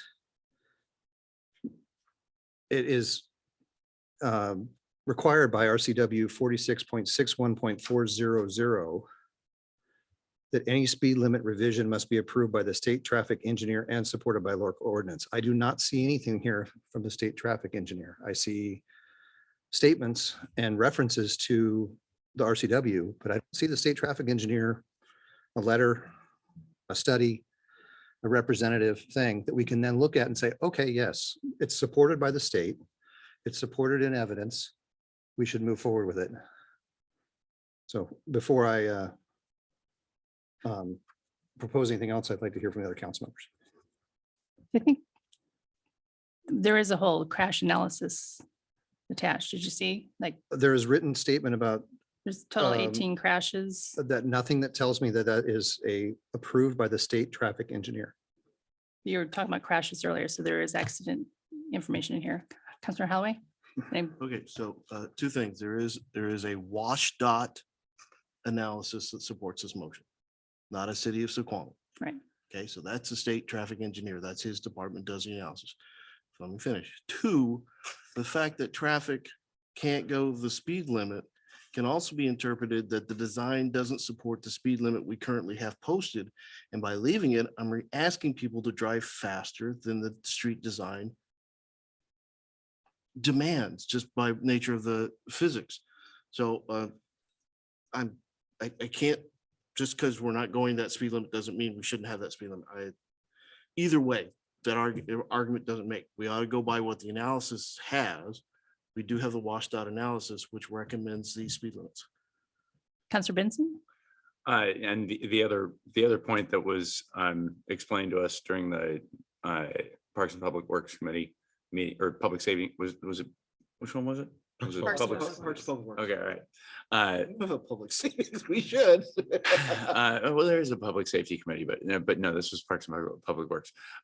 Was that the 45-mile-an-hour speed limit is a relic of a time before we had the parkway. And it's really kind of confusing that we go 40 coming down the parkway 40, and then we got to gun it up to 45 and then back down to 30. And you're right, the speed, the average speed of cars is not getting to there, but I don't know if I'm the only person who's had the experience of going down that stretch of highway with a car climbing up my rear bumper because they didn't feel like I was going fast enough. So no, I'm looking forward to the second reading of this and voting in favor of it. Councilor Osei? So I'm looking in here trying to find where it tells me that this is a study from WashDOT that says that the state traffic engineer approves this change and authored it. I don't have any evidence. We talk about having everything documented and supportive. I'm not saying I'm against it or supportive of it. I'm saying let's get some documentation that's very clear. I see there's a footer on this page that sort of implies it's under, it says under 23 United States Code. I don't know what that means. I don't see anywhere in here that tells me who did this and is it a legal document or did someone pull up something off of the internet and throw it together? I need a little more evidence that these are the limits that are recommended by the state. I don't see it. So I trust that because we have said this needs a second reading, that it will go back to committee and that information will be provided before it has its final reading. So under the analysis, this is WashDOT completed a traffic study looking at available crash data. Legend Bill. I Mayor could Pro write Tem the Mayhew? WashDOT completed a traffic study. I need something that tells me this is from the state engineer. It doesn't say that. Mayor Pro Tem Mayhew?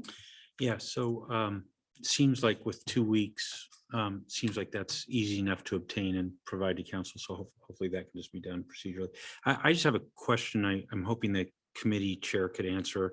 I'm not a traffic engineer, so I just I suspect your answer, but let me just ask anyway. It doesn't, I drive 25 through the zone that's proposed to be 25. I find it that I would never drive faster than that in that zone. It's too unsafe. In my personal assessment, that's for me as a driver. Also, the area south of downtown made sense to me. Just personal experience. I'm not an engineer though. But the one thing I've always been surprised about that 45-mile-an-hour zone. I believe it's the only place in the city, and unlike Councilmember Benson, I've had the experience of actually someone quite close honking and making a certain type of gesture towards me, which was actually quite frightening. I had kids in the car, but in any event, and it was a very large car that was doing this, so truck. But in any event, I've always thought 45 is odd. But my question is actually with the Parkway being at 40, I'm just curious, did the committee give any thought to that particular area that from Northern as to whether, say, a speed limit like 40 would be more appropriate, or was it just relying on the advice of or the conclusions of the engineers, or was there any discussion by the committee about that particular section possibly being 40? Councilor Johnson has his hand up. Pretty sure that was my exact question. What I was told was, if we wanted to change anything about it, we would have to ask WashDOT to do, I think this is fairly explicit that WashDOT did this analysis, by the way.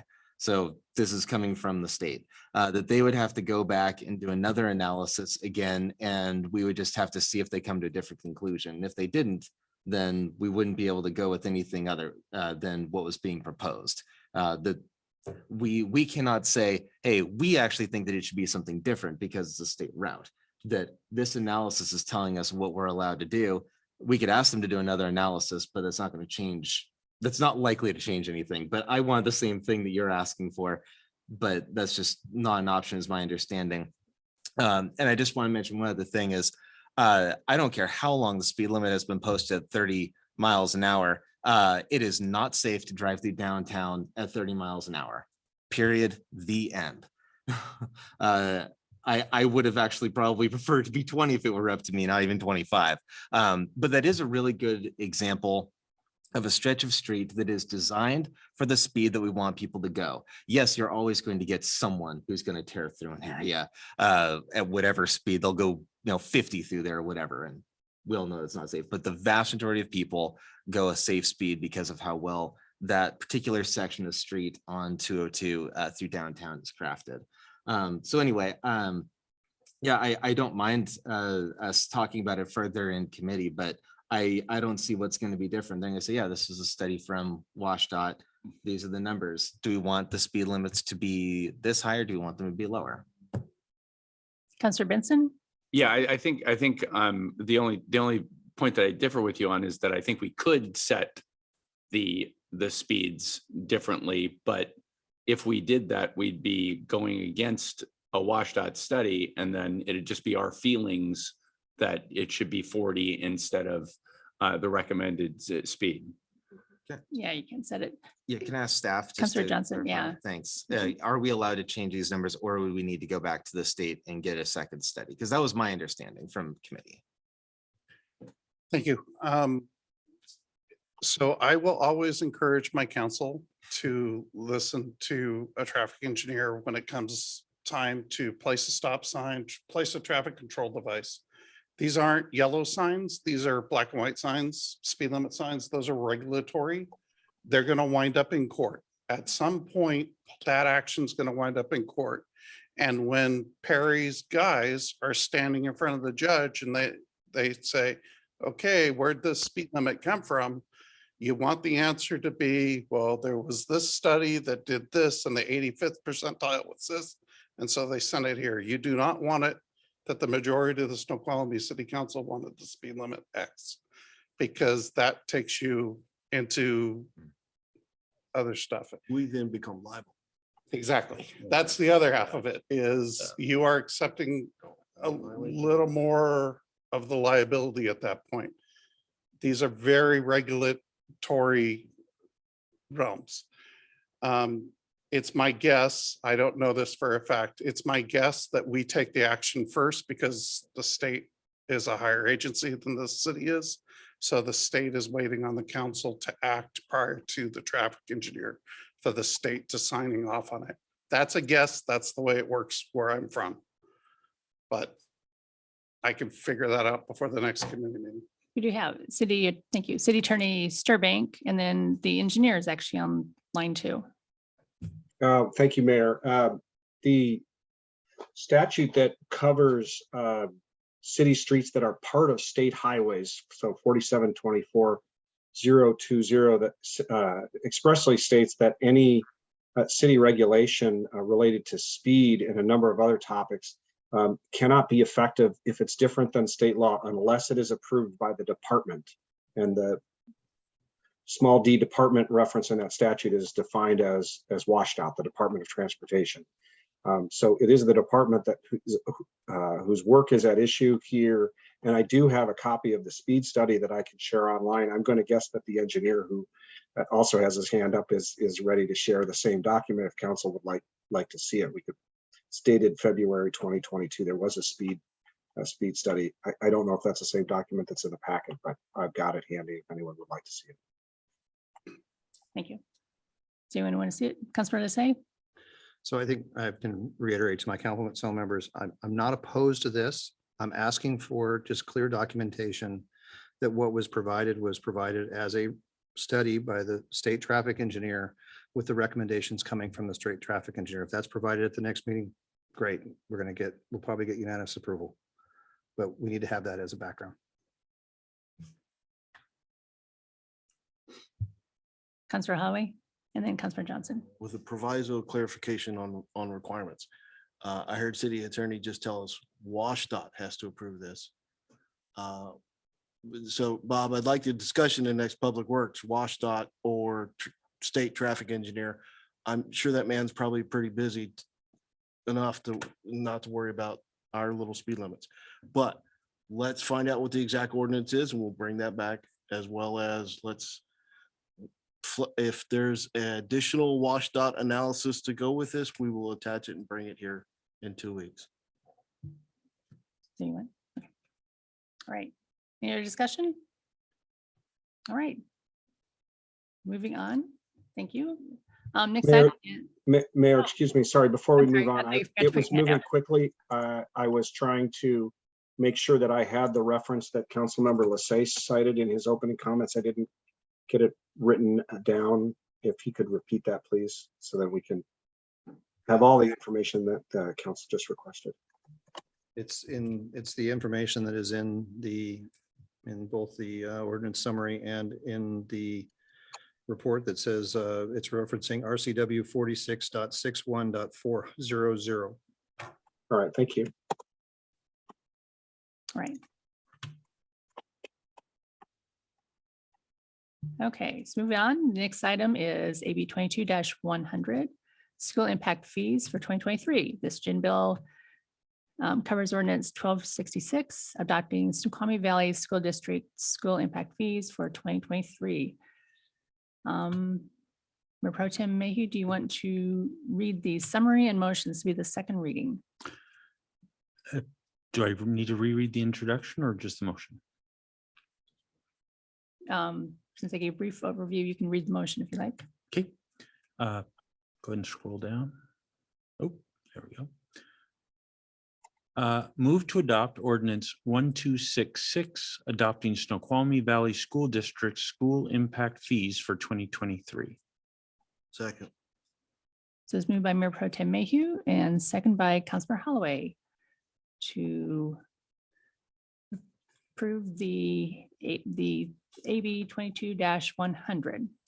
Is there any public comment regarding this? Not seeing anyone with their, no.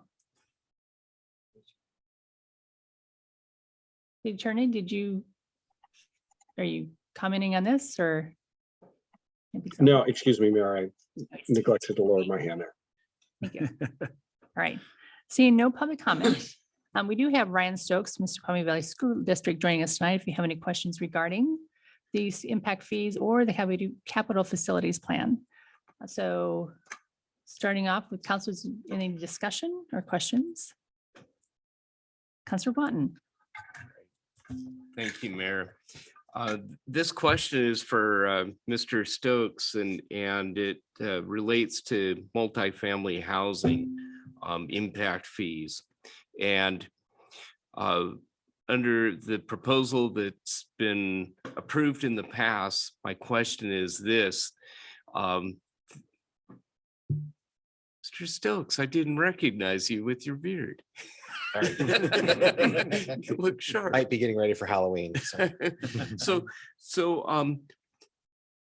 I'm just curious because it doesn't matter whether it's a 1,500 square foot apartment or a 500 square foot apartment, and one would assume that the impact is going to be very different in both those scenarios, but it's not broken out differently.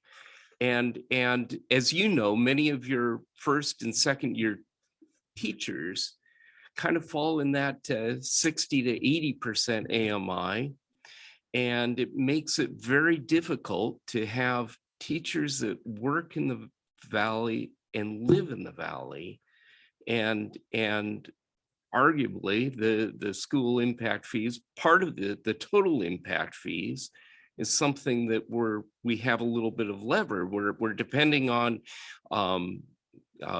subsidized sort of housing when on a market rate base, there's no encouragement for a builder to come in and say, hey, I'm going to do micro apartments because it doesn't matter. It's still going to be the same dollar amount, whether it's a complex of large size apartments. And so it drives the market not in our favor in creating the right type of housing mix.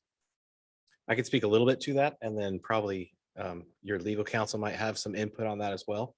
The ordinance allows for a single family rate and a multifamily rate. And so that multifamily rate is a conglomerate of student generation rates that come from a 500 square foot to a 2,500 square foot if they share a wall, right? So part of that is having two rates is a little more simple, less risk of developers contesting the definition of, well, if this is 500 square foot, this is 600 square foot. Why is there a difference in the fee? And so I think that's part of why it's simplistic. I know, and this is maybe for Mr. Sturbank, but cities have the ability to put into their codes some waiver of the fees depending on the type of housing. I know, Panorama was exempt from the impact fee ordinance. So the district doesn't really control what the cities decide on that. Another example was City of North Bend had some cottage homes going in a few years ago, and they asked a similar question because they were fairly large. They thought they would be starter homes, and then when they saw the plans, they weren't really starter homes. And so for that development, the city had decided to treat them as a single family because they felt like due to the square footage of that development, it would act more like a single family. So I think there is some flexibility, but from our perspective, as far as calculating the fee, we try to follow kind of the statute. In that state statute? Yes. What'd you say? State? I see. Statute, not city. No.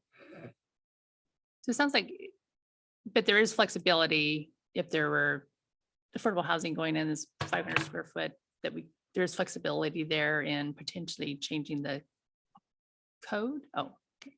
So is it I'll let Denise? Bob speak to that, or Yeah, Denise. actually, Denise is our Denise. legal counsel for the district, so Okay, Mayor, you can pick which one goes first Well- between Bob and Denise. we'll ask Denise. Welcome, Denise.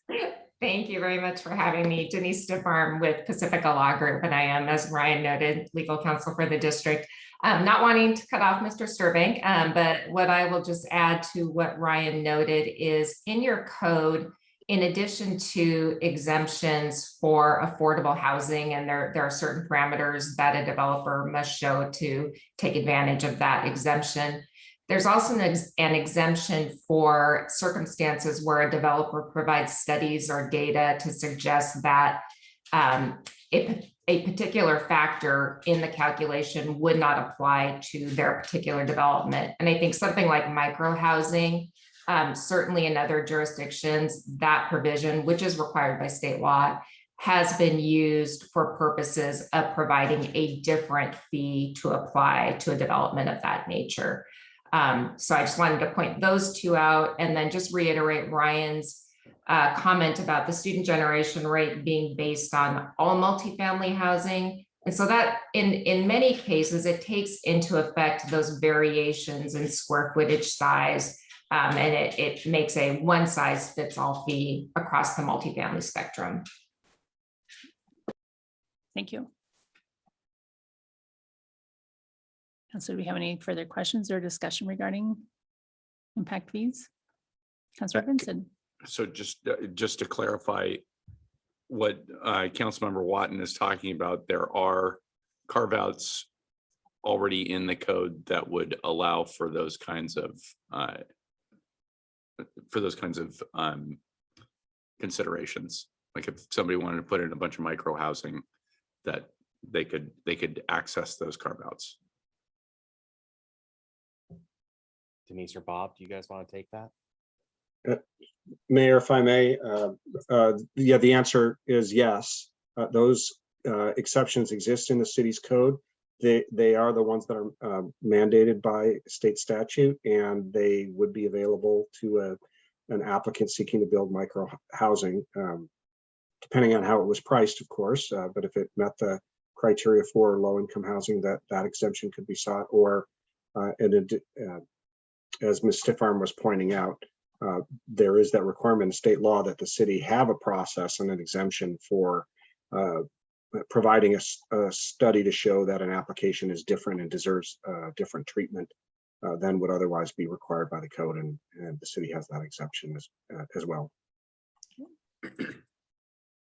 I think just one other challenge we all face when we think about affordable housing is, and you guys know housing way more than I do, but the market that determines the sales price. You know, if you waive certain fees, but it's still a market rate housing, there's no guarantee that your developer is going to pass those savings on to the teacher or the police officer or the firefighter who's trying to live in the valley.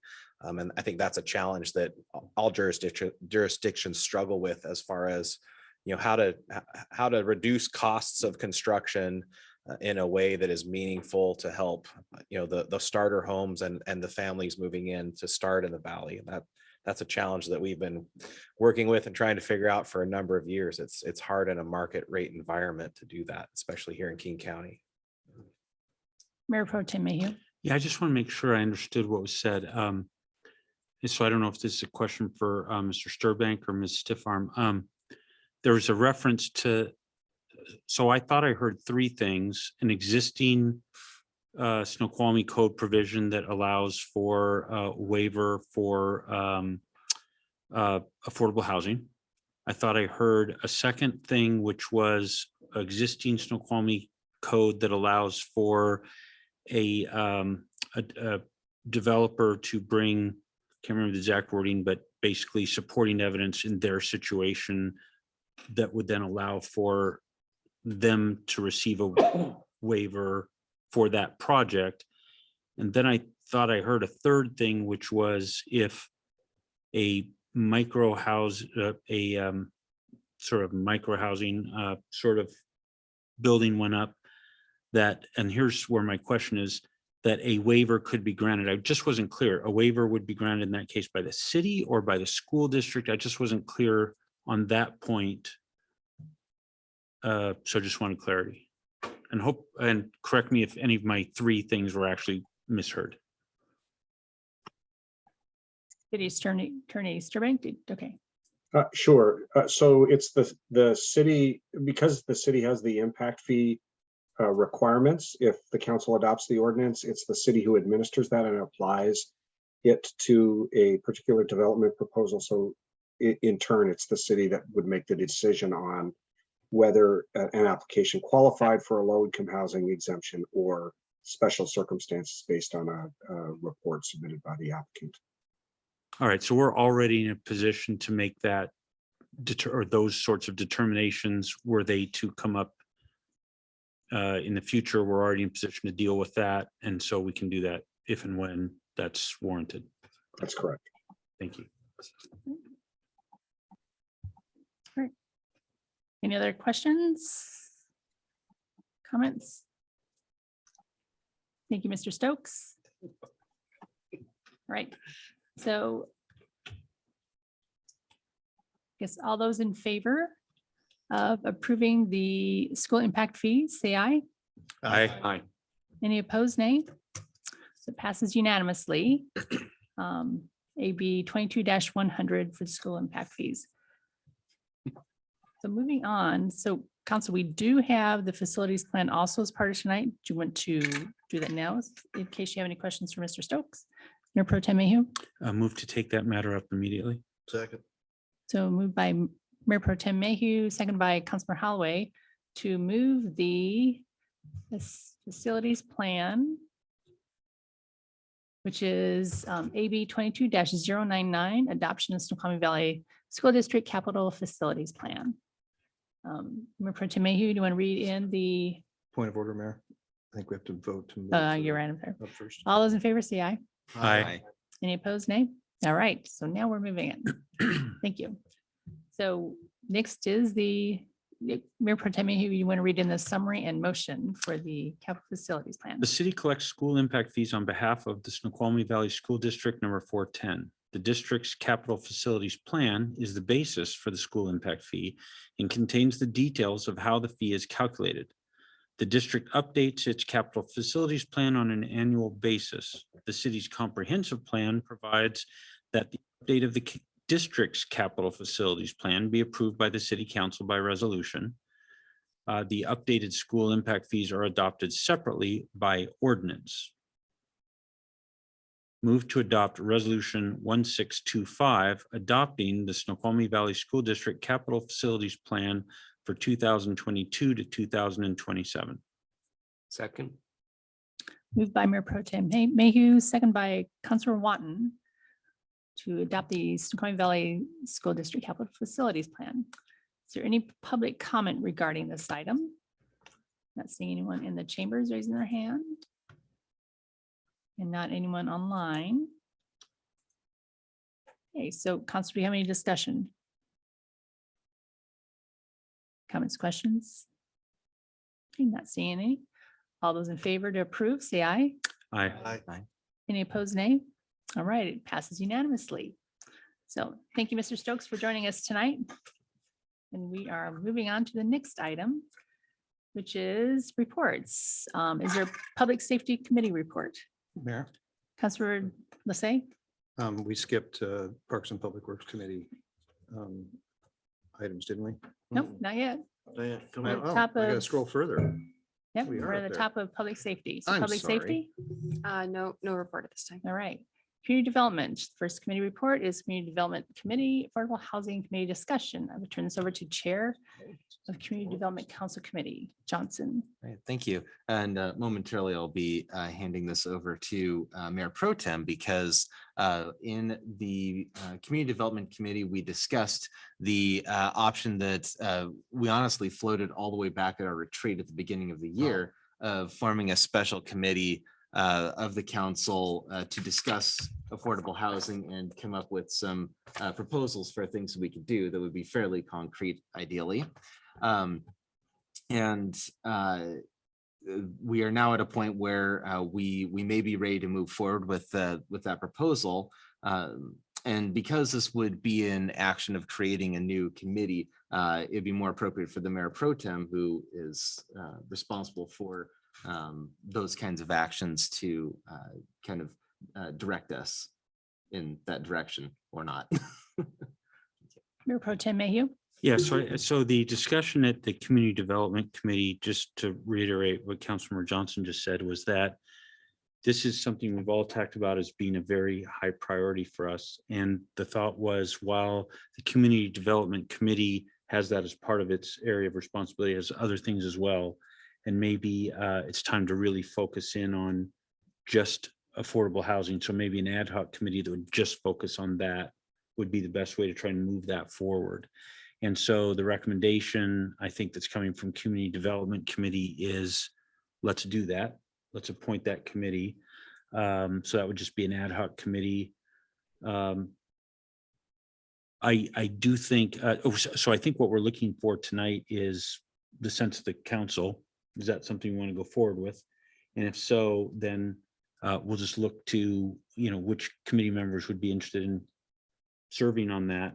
I think many of us are aware of Councilmember Watten's heavy involvement in this area and think he might be an ideal person to serve on that committee. So, but then he'll need a couple helpers. I will say that, as we're all aware, this has been a heavy load on all of us this past 6 months for sure. And we've got a few more months of heavy load as well. It's a very heavy load on staff as well. And so I think, Mayor, am I correct in sort of relaying that we've just really got to be mindful of the burden on staff, and that therefore another evening committee meeting, certainly at least at this time, is probably something that staff would really, they're really not in a position to support that. So they would really be looking for us to do something in daytime hours. Is that a correct reflection, Mayor? Yes, thank you. That is. And so with that in mind, the idea is maybe just get a sense of the council, some discussion. Would you like to see a committee formed? And if you do, then what I'd ask is those who are interested and can commit that time to let me know, and then I would look to appoint that committee at our next meeting. So I think hopefully, Councilmember Johnson, I got that right. And so if so, just what are your thoughts? You supportive? Any different thoughts? You want to keep it in community development? In which case, at a minimum, I think we ought to put Councilmember Watten onto that committee. But should we go forward like this and really get the focus on it? What are folks' thoughts? Councilor Christensen? I really like the idea of separating it out into its own committee. This is an issue that is very complex, that needs a lot of attention. And I do think that Councilmember Watten would be a fantastic person to chair it. But I would like to see this separated out so that it can be specific time each month, every couple of weeks, whatever it is, so that people are really diving into the issues. And that would be the best way forward personally. Councilor Lissay? Yeah, I agree with Councilmember Christensen. I think I think having an ad hoc committee and having that committee have a sole focus, having it as part of community development would be difficult, given that there are other things that need to be focused on in that committee. I also would make the radical suggestion to our fellow council members that this community development actually can support the Affordable Housing Commission, thus maybe only one committee member on community development would participate with the Affordable Housing Ad Hoc Committee. That way, as a liaison back and forth, as the conduit between the committee, and a way to have maybe a deeper discussion, as we would notice. I would assume we'd notice this as a committee of the whole conversation, and could have some greater participation at the same time, could have some joint meetings when you needed something a little bit deeper. All within the rules of the council, of course, and open public meeting notifications and all that. But yeah, I would say the separate ad hoc committee. And I can't think of anyone that would be more appropriate than Councilmember Watten to chair this committee. Councilor Watten, do you have any comments? I do. Thank you. I appreciate everybody's input. I am sensitive to the fact that we're putting in more evenings than what probably most of us thought we were committing to. And there is definitely a stress put on the staff that we want to be mindful of. So I've got some good news. I have accumulated now about almost 30 people throughout Snoqualmie Valley that want to be a part of it, including 2 council members from the city of North Bend. I have staff from Duval that has expressed interest in it. We're still waiting on the city of Carnation. But this would allow us to have a lot of people with expertise that have been doing affordable housing throughout King County and throughout the region. Some of them actually live here in Snoqualmie to help lift that load from us. But the idea would be that we'd have, there is a planned meeting for November 4th here in the council chamber. And we can leverage that. We can, and it'll be open to anyone who would like to attend. But they would meet quarterly. There would be 5 subcommittees working on specific topics from that. We do have the Snoqualmie tribe that has a heavy interest in participating as well. And so I guess with that, if there's interest, we already have support from North Bend of moving forward. And then we can come back with recommendations for the council to decide through the CD about a year from now, but actionable tasks that are doable and kind of community minded.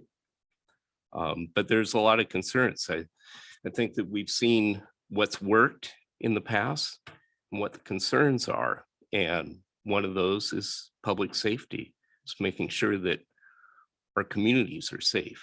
And I think there's ways of doing that. And I think there's lessons from past developments that we can improve upon. And we're all kind of attuned to that. So that's my pitch. Councilmember Holloway. So I guess I'm slightly confused here. Maybe help me out. Are we talking about chartering a Snoqualmie Council committee? Are we talking about how Snoqualmie Council is going to participate in this larger body exercise? What is the discussion tonight? Councilor Benson. I think we've talked about both things. And personally, I like Rob's idea. I'm not arguing against either one of them. I'm just. I think that'd be, I think to have a large group of people who are interested in this across cities in our area, who can come up with actionable ideas. We're not bound to do what they, but it sounds like they're going to do they'll do a better job than I would on this committee, and come back with suggestions that we can agree with or not. But they'll be based on a larger brain trust from a wider area. I think this sounds like an incredible idea. Mayor Pro Tem, you had your hand up. Oh, yeah, I was gonna say, I think there's 2 separate topics going on. One is this regional task force, which is a separate matter, was actually the thing I just hadn't managed to catch up with Councilmember Watt, and that was the item that was gonna be on the agenda tonight that I wasn't ready for. But I think we should appoint 1 or more council members as a liaison to that regional thing. So I see that as something we absolutely should participate in, if you will, and ask at least one of us to take on a formal role as a liaison from the council to. If that's all we need to do, then great, let's do that. I thought the discussion here was, in addition to that, to actually try and look at something to do specifically in Snoqualmie. Obviously, those 2 things would leverage off each other, but maybe that's premature. Maybe what we need to do is support this group getting off the ground, appoint at least 1 or more of us to be liaisons to that group, and then determine along the way if we're ready to take action, let's go ahead and set up at that point maybe a Snoqualmie council committee to then take our particular actions or guide our particular actions. So maybe the one needs to happen before the other, perhaps. So Counselor Say and then Counselor Benson. Yeah, I don't think it matters really which comes first, the chicken or the egg. Point is we got to get involved in both. We got to have actionable items in Snoqualmie. So I'm certainly not opposed to Mayor Pro Tem's suggestion of appointing a liaison, getting involved in the regional task force, having an active role in that. But I believe that there needs to be a City of Snoqualmie Council specific committee to address issues that come out of that task force that are, again, specific to Snoqualmie, that are around attainable housing and workforce housing issues that we have, because our issues are different than our neighbors. Our issues are different than unincorporated King County. Our issues are uniquely Snoqualmie in the both the worker demographic and the resident demographic of other communities. And I think Councilmember Watton would agree with that. We've got some different challenges than other communities might have. So, well, yes, let's absolutely play a very strong role in the regional task force. We do need to have something locally as well within the council to daylight those things that we need to do. If that happens later, sooner or later, doesn't, to me, it's not, it's the dynamics and semantics of one versus the other first. Counselor Benson, do you have? Yeah, I was just going to say, I think Councilmember Watton's suggestion of this larger group addresses our scheduling difficulties, just the amount of time that we're already committed. And I also do have a suggestion of whom we could nominate to. Counselor Johnson, was that a volunteer? Oh, no. He was talking about me, right? Yeah. The Johnson Housing Committee. So I think that what I just want to make sure is that what eventually comes to council are proposals of things that we can do.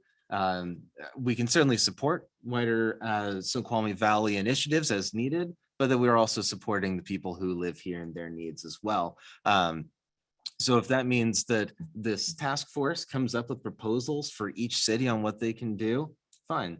If it means that they come up with some general stuff, but maybe our liaison comes back when they have finished their task force duties and says, I've got some ideas that I really need support in crafting this into things I can recommend to the council, then perhaps at that point we revisit the idea of having a committee at that point, but maybe we're just very informed committee at this point. So I think I'm kind of restating some of the things that have been said, but yeah, I am supportive of Councilmember Watton's suggestion as well. Great. Mayor Pro Tem Mayhew? Yeah, I wonder if council members might at this time self-identify if they're interested in being a liaison to the regional task force. I'm already aware of Councilmember Watton's interest. Are there any others that might also? So when does this, November 4th. November 4th, when? What, during the day? 8:30 to 10. My invite showed 7:30. Are you trying to get more people to volunteer? I'm just saying, I think it's out there at 7:30. Okay. Mayor Pro Tem Mayhew? Yeah, move to appoint Councilmember Watton as the council. Sorry, let me try that again. I'm appointing Councilmember Watton as council liaison to the regional affordable housing task force and ask for council confirmation. So move? Is that what I do? Okay. Second. Okay. So he already moved. So So I Mayor second. Pro Tem Mayhew made the motion. No, I appointed. Appointed. Okay. And then Move to confirm. moved to confirm by Councilor Johnson and second by Councilor Lissay. Any discussion? Go get them. Just want to say that. Okay. All those in favor say aye. Aye. Any opposed, nay? Okay, it's unanimous. Mayor Pro Tem Mayhew. Please, I think Councilmember Watton would appreciate if any of us additionally could find the time. He'd love to have one or two more of us participate. And if you would just let him or me know, then, you know, you have a little time to think about it, maybe check out more of the information, but happy to appoint additional liaisons at our next meeting or any future meeting. So I think he would appreciate some additional support if anyone can find the time. And the meetings will be open to the public too. So, and with the plan to come back in about 6 months and have a town hall meeting so that anybody that's interested can come to an evening meeting to see some of the things being considered. Great. Councillor Johnson. Yeah, I think it might be a good idea to just make sure that we communicate with the administration, whatever, in case you need to notice one of those as a public meeting. Because, you know, if it's in an evening and 4 of us are available, and there you go. So Yeah, just make we sure will- that's open. we'll I'm do sure. that. Thank you. Right. Thank you. Thank you. Anything else from community development? No further report. Great, thank you. Next committee report, Parks and Public Works, AB 22-139, job order contracting consulting services contract with Gordian Group. Councilor Holloway, please read the summary and motion. The Gordian Group Incorporated will develop, implement, and support a JOC or its job order contracting program for the city as provided for in chapter 39.10 RCW, alternative public work contracting procedures. Primary objective of the job ordering contracting program are to rapidly engage contractors in the performance of small to medium-sized public work projects, to reduce the construction design planning costs, and to develop relationships with contractors to respond to community needs more quickly and more effectively. Move to approve the job order contracting consulting services contract. Excuse me, getting all choked up. I'm all excited. Contract with Gordian Group and to authorize the mayor to sign. May I have a second? Second. Moved by Councilor Holloway and second by Councilor Watton. Is there any public comment regarding this item? Not seeing anyone. No one in the council chambers and no one online raising their hand. So any discussion? Councilor Holloway, you want to introduce it? Well, and this really provides our Parks and Public Works Director another mechanism under which he can go out and execute against small and medium projects. The Gordian Group has done some exercise to basically price out material and services regionally. And we can start to pick off that menu list. It's similar to our small works program that we have through the state. We feel that through their knowledge and their contacts through the different pre-qualified vendors, we should be able to recoup some savings for their participation. They do get, and you'll see percentages in here, some funds for their services, but overall, we think this can result, and I've asked that we make sure, can result in some savings to the city for some of these small and medium projects.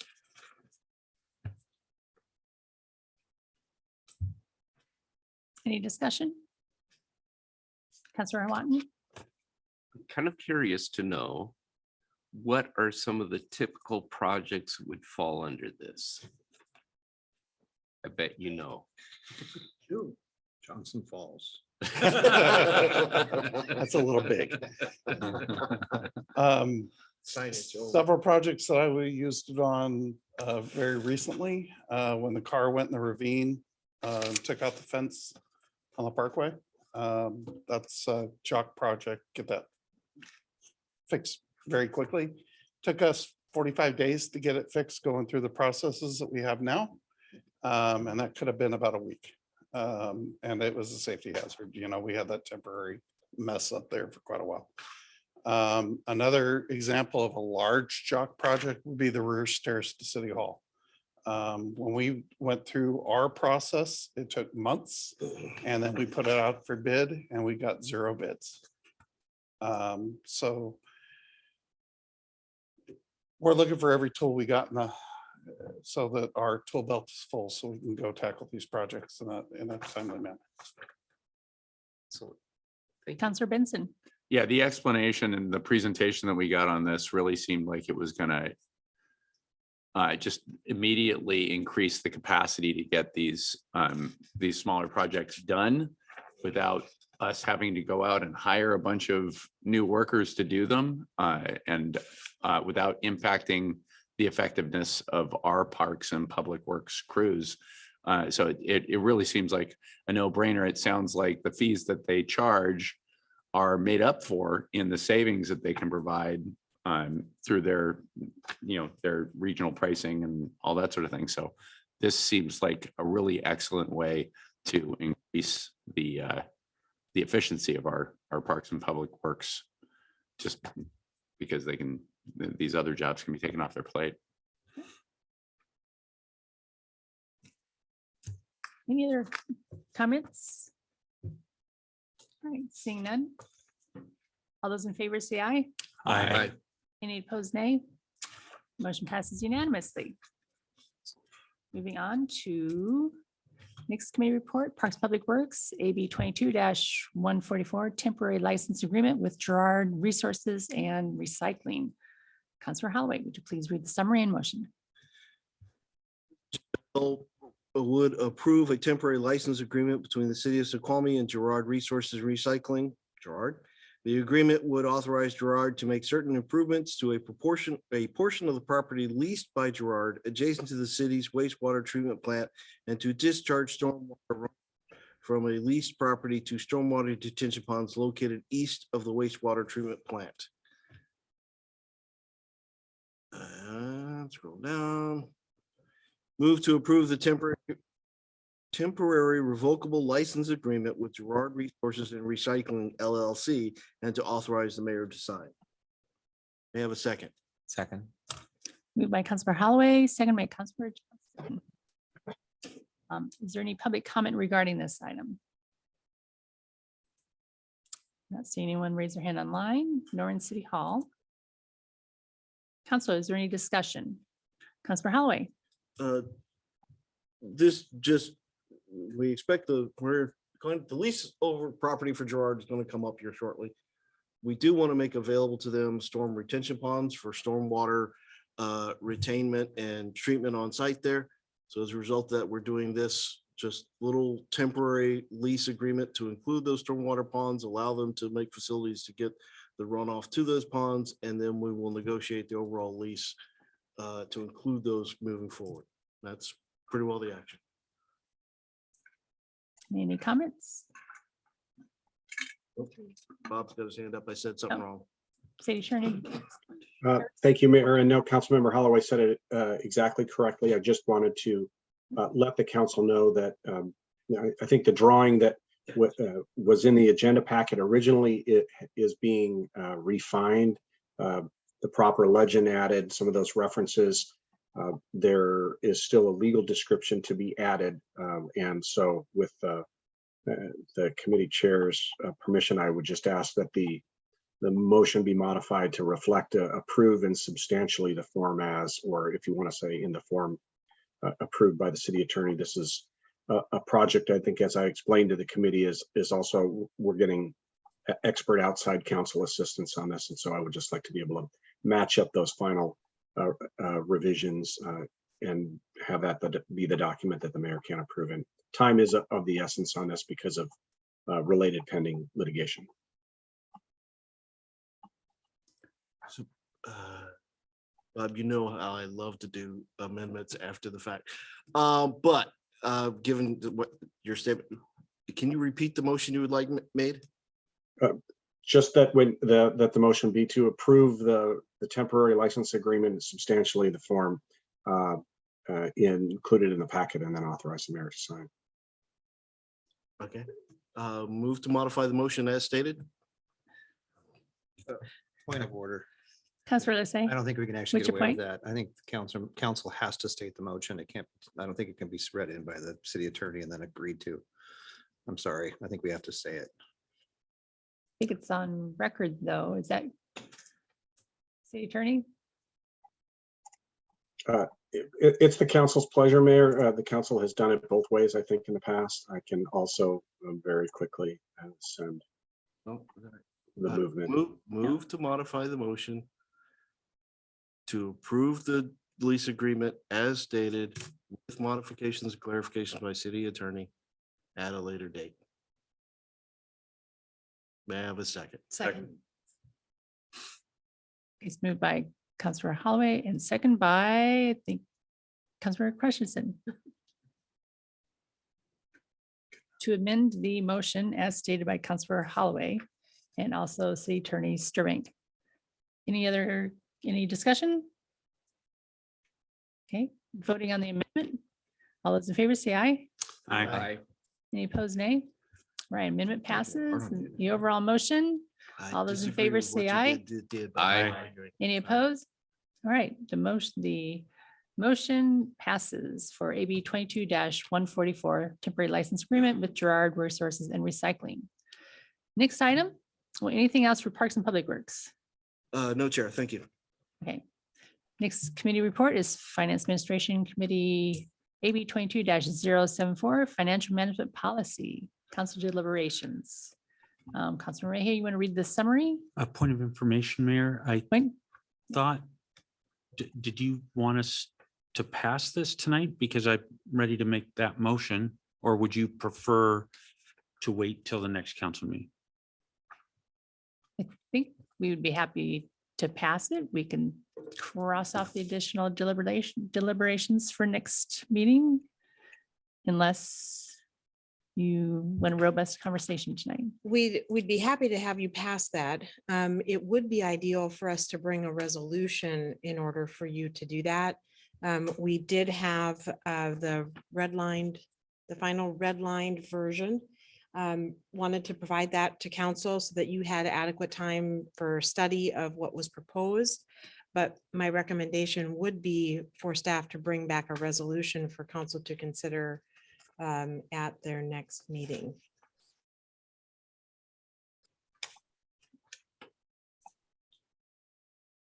Are you, Okay, yeah, you're gonna read the summary? I'm Yeah. Oh, not going to read all that. The purpose of this agenda bill is for council consideration of the proposed financial management policy. Move to adopt the financial management policy draft that we all have. May I have a second? Second. this moved by Mayor Pro Tem Mayhew and second by Councilmember Watton.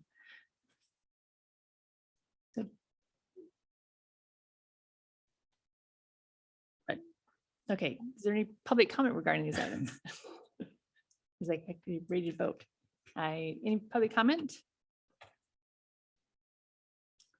I'm not seeing one online or in the council chambers. So we'll start off with the chair. Chair, do you have comments regarding financial policies? Yeah, so I know you are all aware that we've been working on this for quite some time. I know, I believe that most of you have been following this pretty closely. And so that's why I thought it might be that you're ready to support taking action tonight.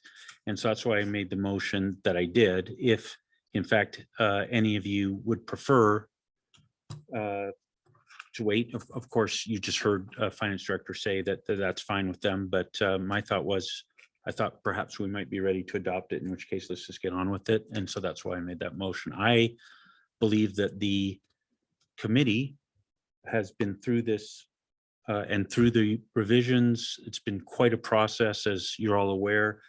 I do want to say this has been an enormous amount of work by staff.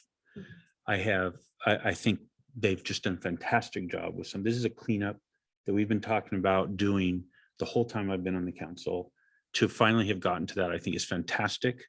I thought that we spent quite a few, we did spend quite a few committee sessions going through in great detail, going through this in a very collaborative way. I thought it was a fantastic process, and I think we have a fantastic outcome. So I am certainly completely in favor of adopting this, and the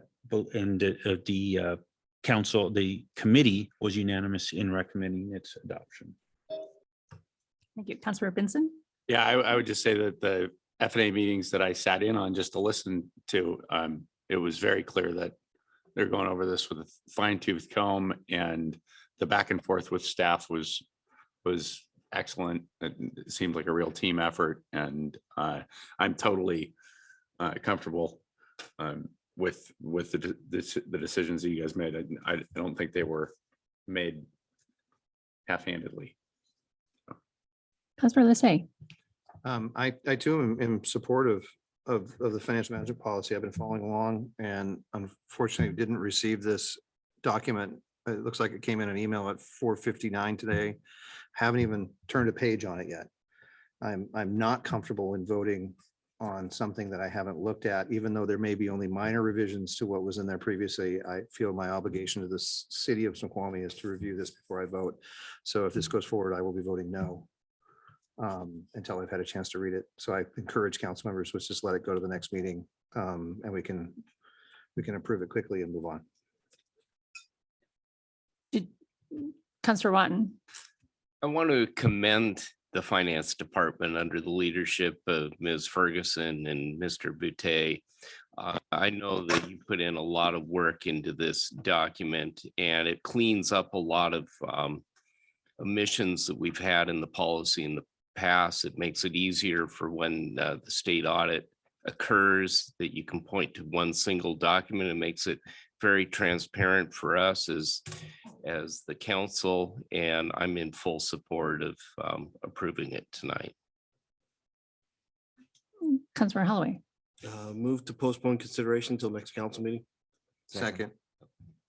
So it's moved by Councilor Holloway, second by Councilor Say to postpone this until the next council meeting. Any discussion? Councilor Johnson. Yeah, I just want to say that I am certain that this is all going to be exactly what I expect, but I just want to make sure that it is. So I agree with Councilmember Lissay in his statements. Councilor Say. And all good bringing a resolution next time that spells out how great your staff is and how wonderful a job you've done and how much, tireless effort you put into this in spite of all the obstacles thrown in front of you. Thanks. We're all good.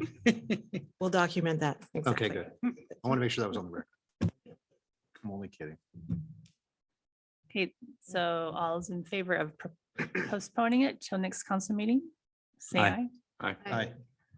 Any opposed, nay? Nay.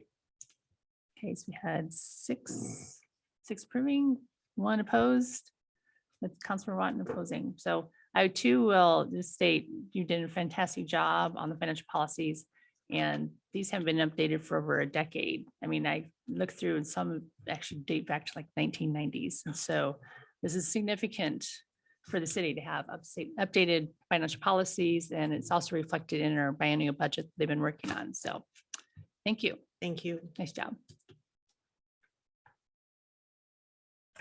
All right, moving on. Anything else for finance administration? No further report.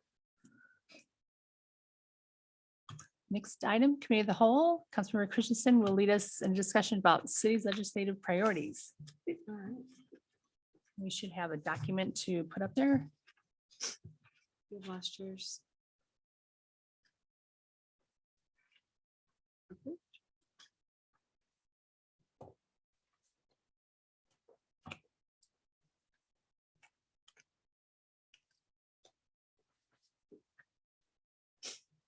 All right, so council, as you know, last year we went through and we came up with, for the first time, as I'm aware, the 2022 legislative priorities. We've made a tremendous amount of progress in terms of going through the goals, as you're all aware, in terms of parkway funding, the widening of SR 18 and a number of the other items that are on the list as well. When we spoke 2 weeks ago, we asked each of the council members to go home, think about what they think is going to make a big impact here for the residents in Snoqualmie, so that we can go ahead and come up with ideas for what we want to pursue in the next upcoming year. So I know what I would like to see happen, but I would also love to hear from my commission or council members as well. So I don't know if you would like to go ahead and weigh in, whether you'd like to take items off the list. It's really open for discussion. Councillor Johnson. So what I mentioned last time we met is this is just introduced, was just a caution about taking things off, because even if something was done, that doesn't mean that the funding couldn't be pulled in the future. So it could be worthwhile for us to keep some of those items on that perhaps have been quote unquote done, but that we want to just make sure continue to get done. But perhaps we could just reorder them. And just as an example, I think the affordable housing might be something, or housing affordability might be something we consider kicking up into that highest priority section with one little change where it says state funding to incentivize. I wonder if perhaps it could be state funding and policies to incentivize new development. Mayor Pro Tem Mayhew. Yeah, so this is something that we haven't done until a year ago. Believe it or not, last year was the first time that we did this. It was tremendously successful. I just can't emphasize how important it is. If we have specific asks and we all speak as one with one voice, that means, look, I think Holloway doesn't know what he's doing most of the time. Seconded. But if I can go with Councilmember Holloway with this document and meet together with him on those priorities and sit and talk to our state legislators, folks, we will make an enormous impact for our communities. One of the most enormous things we can do.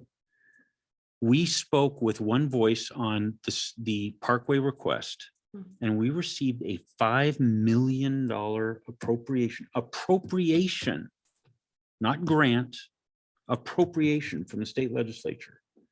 We spoke with one voice. We were very clear in our specific ask, and we all got involved. Almost all of us got involved. If we can do that, $5 million is an enormous amount of money to our city. So that's what I would encourage us to do. Yes, it's fine, I think, to have other priorities that are important, but specific asks that are for us that we can all speak with one voice on, regardless of, you know, whether I think Holloway's crazy that day, we can go in and speak with one voice on.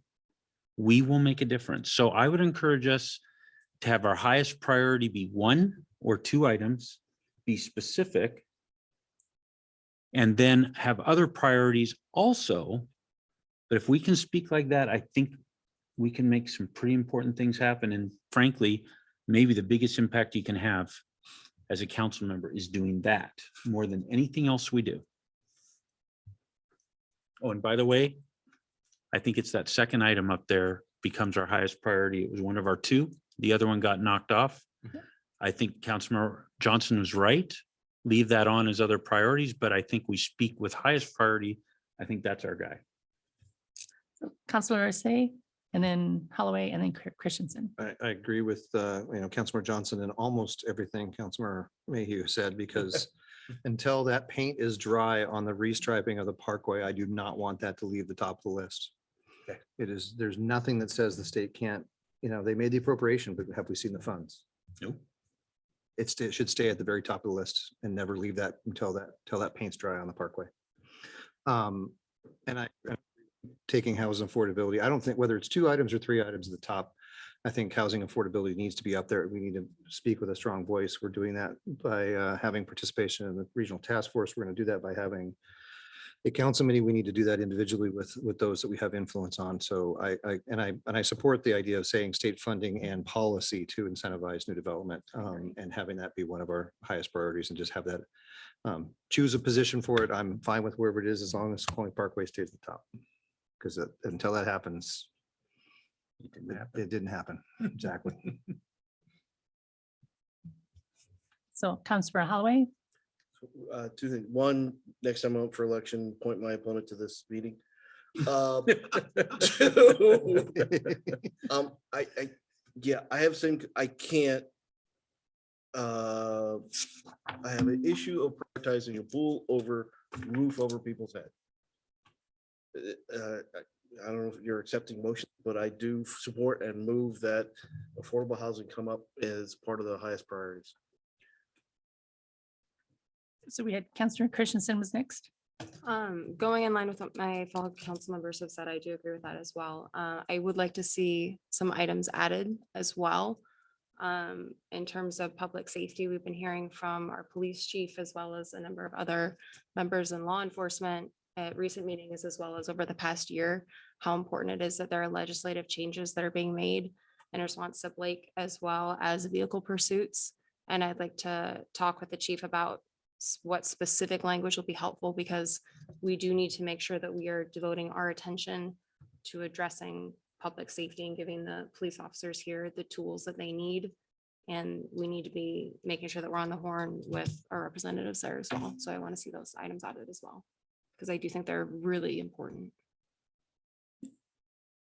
So Mayor Pro Tem Mayhew. Yeah, just quickly, I'd say which items they are. I support all of these items. So I think that's fantastic. What I'm trying to push the idea is, if you put it, this notion of highest priorities and other priorities, only some jurisdictions do that. They're the ones that are really effective. That's why we stole this idea from them. What I'd say is it's got to be, maybe 2 items, and I don't disagree with any of the other comments. That's fine. I would just say this: whatever you put in highest priorities, make it a specific request, not a general request that looks like the same request they're receiving, because looks, I don't want to be misunderstood. There will be some things we will ask for, like the police pursuit. It's very important. We must ask for that. However, it's also something that they will be hearing from many, many, many other cities about. So that's great. We register in on that. But that's not the same as asking for a thing that do this thing for our city.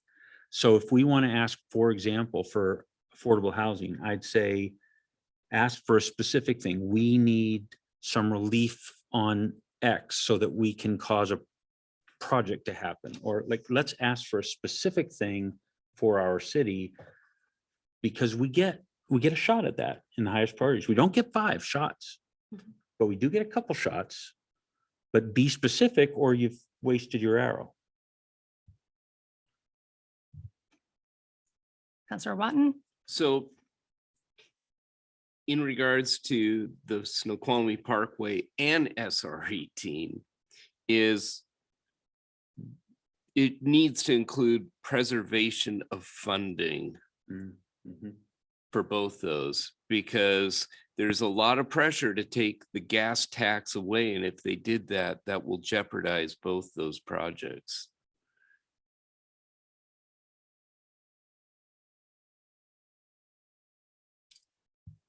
I think public safety, though, they need to hear from communities large and small how important public safety is, and that we need reform to ensure that our community stays safe. And I think that there's a huge erosion to that over the last 2 years. Yes. Councillor Benson. I would just suggest changing the title, the headings to highest priorities and other highest priorities. Then we handle all of it. Okay.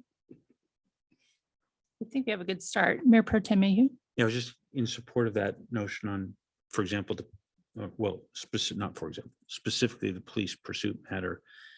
It is, it's one thing when state legislators who are in state legislators who voted against that and are in districts that supported their position. It's one thing for legislators who voted for it to hear from those communities. In a way, they already heard the vote was taken, but when they hear from their own communities, so legislators who might have voted for what has been done, then hears from their own cities in their districts, hey, we're not for that. That carries a lot of weight. So I think that's really a valuable thing for us to do.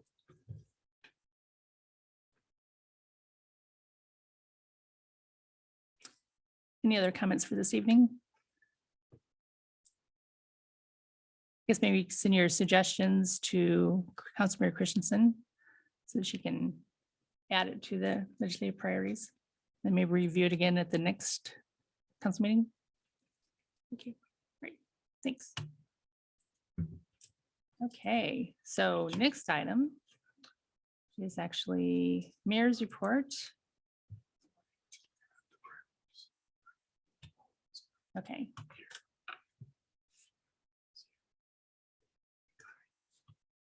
So.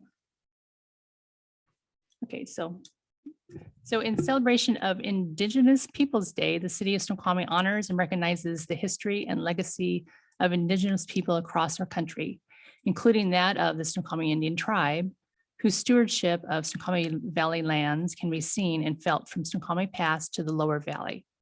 We thank the Snoqualmie tribe for its dedication to the preservation of this special place and encourage all residents to learn more about the rich history and connection of the Snoqualmie tribe and the Snoqualmie Valley. I'm moving on. I'm continuing meeting with our King County Councilmember Sarah Perry, Snoqualmie Valley mayors, and also Metro. And our goal is to have more frequent service throughout the valley and then also provide service across State Route 18, which does not exist today. So I'm working on a letter to Metro for local mayors to sign on this side and also Maple Valley and Covington and others. I'm requesting them to add service across State Route 18. And council, if you're interested in signing, I will reach out to see if you would like to sign in. Great. I'm continuing my business visits and I'm finding similar issues across the board. There's hiring difficulties, housing affordability. There's impact of inflation on cost of goods. So I think we heard several weeks, a couple months ago now, where eggs cost 8 cents. Now they're like 30 some cents, right? And so cost of goods is very expensive for our retailers, restaurants, and commercial industrial places, and also lack of public transportation and signage. So I'm continuing to set up visits and we're scheduling those. And so I'll keep reaching out to council and Economic Development Commission. So if you're able to join me, let me know on those different visits. Getting back to crime, we had a Snoqualmie Valley Governments Association meeting and it was discussion regarding crime in the valley. We heard from our police chiefs, including Chief Phipps, who gave a great presentation, and sheriffs were also, so the other police chiefs and sheriffs from the different cities were there, mayors, council members, and legislators. And we learned about crime statistics, the different stories, and legislation ideas. And common themes on legislation includes the Blake fix, where we need consequences to get people to seek treatment. You need to pass the pursuit bill in the Senate. They have one in the House that was passed. It now needs to be approved in the Senate. Positive intervention by fixing the juvenile access law. Regional police training campuses, which I believe they have approved, and we will be seeing more training campuses. And King County, at this point, there's a reduced ability to book and house felons and misdemeanors. And Yakima facility, where we do send some of our inmates, is closing. So it leaves no option for long-term housing. So we need affordable jails. Those that attended, we have multiple legislatures, including the chair of the House Public Safety Committee, Representative Goodman. And so he heard about the different crime statistics and provided his input.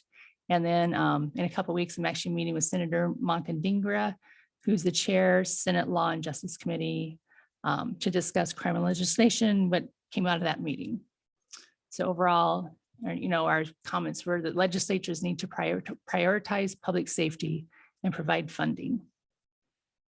I'm working currently with I-90 area landowners, King County and the Snoqualmie tribe on a potential land swap into and out of the urban growth boundary. And this is part of King County 2024 comprehensive plan update. And there will be an update coming to CD Council Committee.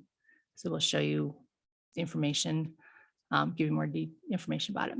So, and budget presentations, there will be continue at the next Council Committee meetings. And so if you have different questions for the Council Committee chairs and you're not on the committee, please reach out to them, and also please try to attend so you hear about the robust discussion on the different departments' budgets. So that is all I have, and I will turn over to, so any council liaison updates? Mayor, are you taking any questions on department reports? We will, yes. So council committee liaison, Councilmember Watton. Thank you, Mayor. I'm going to follow up to your comments about SR 18 and public transportation over that. SEAL TC, which is South End, Southeast Area Legislative Transportation Coalition, met last week, and we talked about SR 18 and Metro, and the mayors of Covington, Jeff Wagner was on, as well as the mayor of Issaquah, Mary Lou Pauley, and they're both in support of this idea. Also that we learned in our meeting that Maple Valley and Black Diamond are seeking road improvements, highway improvements to their communities. And so there is a lot of reason to support this idea of having Metro expand their reach, especially for those of us who are outside of Sound Transit. With the expansion of Sound Transit into Issaquah, people need to get there. And so I believe that you should have a lot of support on what you're talking about on the transportation side. So Good, thank you. that- Do you have a comment? No. Any other comments? Right, I will turn over to our city administrator, Michael Sauerwein, to talk about department reports. Well, good evening, Your Honor, members of the council. I am very pleased to announce that Dina Dean has accepted a position to be our next city clerk. Dina will be at your meeting on the 24th to be sworn in, and her first day on the job will be October 31st. So we are very much looking forward to working with her. Her past experience includes working at the Everett School District, a public utility district, and serving as the human resources analyst and deputy city clerk for the city of Arlington. We really think she's going to fit very well here into our little dysfunctional family, and we are all looking forward to working with her. So as I said, you'll all get to meet her at your next council meeting. Just to go through quickly the department reports, starting out with the administration department. Just want to highlight the fact that our communications team is continuing to expand our social media, working with our website, and the engagement and support of local events has really been a priority for them. For community development, you have all of the permit activity listed, and I just want to highlight some of the development projects that are going on in the city. So I think we all know the Snoqualmie Mill project, Timber Trails, which is really the final residential subdivision on the Snoqualmie Ridge 2 development, the Northwest Railway Museum Roundhouse project that they're working on, and also the Model Train Museum Park that you got a presentation about at a recent meeting. Our Finance and Human Resources Department, they're working on financial policy updates, which should come as a surprise to nobody. Other than that, it's budget, budget, budget. And in Human Resources, they're making a real effort and also being quite successful in filling a lot of our vacant positions. You know, I think something that you can take away from this is that while filling police positions and fire positions maybe makes the front page of the newspaper, it is just as difficult in this economy to fill positions at our water and sewer plants or for folks to work in the city parks. So hats off to our human resources folks for really doing just a journeyman job in filling all of those positions. The fire department has listed their usual statistics, which you can review. Just want to highlight one thing, and that is that they also have been working very hard on community risk reduction. The fire crews have been performing a number of inspections of businesses in the community, and there's additional information included in the packet. But that is really an important role that the fire department plays in the community that I don't think always gets the amount of attention that it deserves. Our information technology department is continuing with hardware procurement for all of our departments. If anybody's tried to buy computers for your businesses recently, you know that that is not an easy task. And they are continuing to work on that, and also security on our buildings. The Parks and Public Works Department recently hired a new parks superintendent, and I really want to call out Phil Bennett. Phil has just done an amazing job in holding down, I don't know how many, by count, Mike, what does he have now? 3 different jobs or 4? That he has just done an incredible job of getting those down. Our engineering division has just finished their restriping of all the crosswalks and school zones throughout the city. And our water division team is continuing to be successful. We've hired a new water technician. As I said, that's really an area of emphasis. And I'm really looking forward to the facilities division replacing the stairs at the back of City Hall. I remember when I interviewed for this job, they brought me in through those stairs going up in the back, and I was like, okay, this is going to be interesting. And I'm looking forward to having those replaced. And finally, from our police department, again, I just want to thank the chief. With the 2 folks that we sworn in this evening, we only really have 3 openings left in our police department. And at one point we had over 10. So thank you to the chief for doing the job he's done in hiring folks. And that would conclude my report, and be happy to take any questions you might have. Mayor Pro Tem Mayhew. Yeah, so by the way, I don't know if Mr. Bennett's specifically responsible, but the pavement repairs that are evident all over the city are just fantastic. So great job getting that done before the rain starts. And Good job, Mike. yeah. The thing I want to bring up, and I've been worried about this for some time, but over the last 2 weeks, some events have happened that made me now extremely worried about this. I know that we've been down in the police department. I'm really pleased to see here the significant improvement in September in the priority 3 call response time. That's fantastic.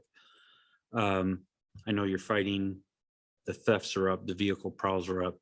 The thing that and I know you're down on staff. So I notwithstanding all of that, I just feel it's really important to bring up what I think is it's just apparent to everyone, people talking about it, is the speed on the parkway has now gotten to a level that is, look, in the last 2 weeks, I personally have 3 instances where I was so scared that I slammed the brakes. Cars have become so aggressive. The speed on the parkway now is regularly over 60 miles an hour.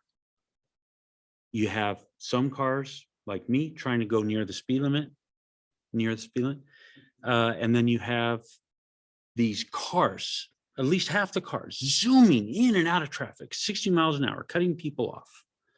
The Timber Ridge School, when the school lights are flashing, if you get stopped at that light, as soon as the light goes green, those lights are still flashing. Cars are out at 40 miles an hour. They're going to hit some kid. Some car like mine is going to get hit.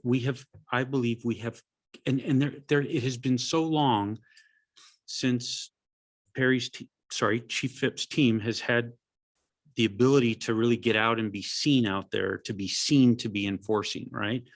So I'm worried that we just don't have enough police officers, that we should be looking at increasing the number of police officers, because they're just not able to keep up with what's going on. And I'm scared, and I've never been scared in 12 years of living here, driving up and down that parkway now. So I just want to bring up, and not trying to put you on spot, Phipps, I'm sure you're painfully aware of all of this, but I just want to bring up that I'm very concerned about parkway speeds and recklessness on the parkway, and trying to find a way for us to do better at. And if we need to give more police officers, let's do it. Councilor Benson. The times that I've noticed that has actually been school buses tearing down the parkway. I am not kidding. It's like they'll go almost 50 miles an hour down the parkway because they don't want anybody to pass them on the left before they stop traffic up ahead. And it's like, it is, school buses playing chicken with the traffic, and it's, you know, it's getting out of control. Councilor Say. It won't take long. I just want to reiterate what Councilor May was saying. And if I recognize that cars are going fast, you know they're going fast. Just the same. I mean, I've had the pleasure of taking my youngest to school in the morning every day this year when I'm in town, which is great time to have with your child. But I get passed going down the parkway almost by dozens of cars just from center down to a railroad. So it is prolific. It is happening. And I think, you know, you're hearing what we're saying. I'm sure you've got a plan in place, Perry, Chief Phipps, you don't need us to tell you that there's a whole lot of cars going fast, but I think letting you know, I didn't want to letting you sit back know, there. yeah, letting you know that it's really become a problem. Well, thank you. For those that were in Public Safety Committee meeting, my budget, actually the mayor's budget, one of my focuses is traffic enforcement. That was, if you review that, it's listed right on there. I talk about having license plate readers and also having a specific traffic enforcement officer. If that means buying a motorcycle for a short period, then that's what we're going to do. I get more complaints regarding this is no news, that of all the complaints I get, by far, traffic enforcement, traffic speeds, traffic not stopping for stops, it's by far the most. And I'll tell you my experience I had last week. I actually was going to stop a vehicle on the parkway, and it didn't stop. Went through the red light, shut my lights off, made a right-hand turn, bye. So it's even impacting the chief of police that they won't stop for. I agree with you 100% that the parkway, and not only the parkway, I spend a tremendous amount of time just trying to be visible. But thank you for that. Appreciate it. Councilor Johnson. And you were in the fire truck? So Councilor Johnson. I would just like to point out that Snoqualmie Parkway has a certain aesthetic that, in my opinion, makes it look like it's a place where people can go fast. And I think that people drive the speed that they think it's safe to drive there. So I think that that's one of those things I keep coming back to, where we could look at how the street looks and figure out ways to make it look more like a street where people should go the speed that we want them to go. It's something that I'd be happy to talk to Mr. Chambliss about, especially because I got a few specific things I think we should do, even if they might cost a little bit of money. But there's one other thing I just actually wanted, I hope that Mr. Sturbank was on. I just wanted, for everyone's benefit, I just want to make sure that something was clear, only because I could imagine it becoming a topic that could come up in discussion, because it's an interesting opportunity. So I wanted clarity on it. And that is with regard to the roundhouse, is for the Northwest Railway Museum. Is that a potential, if something comes to council, would that be a quasi judicial proceeding that we should therefore not talk to people about? It would likely, if it comes to council, come in a quasi judicial form. Great, thank you. All right. Any other comments? Okay, so next we have continued deliberations of the combination of AB 22-098, Snoqualmie Mill Planned Commercial Industrial Plan, and AB 22-114, Snoqualmie Mill Development Agreement. Please note that because City Council consideration of the mill site PCI plan is a closed record proceeding, public comment on the mill site quasi judicial land use matter and will not be accepted, nor are we taking public comment on the development agreement this evening. So City Attorney Sturbank, will you please address the legal parameters pertaining to quasi judicial land use matters, including appearance of fairness doctrine? Yes, I will. And thank you, Mayor. Good evening, Council.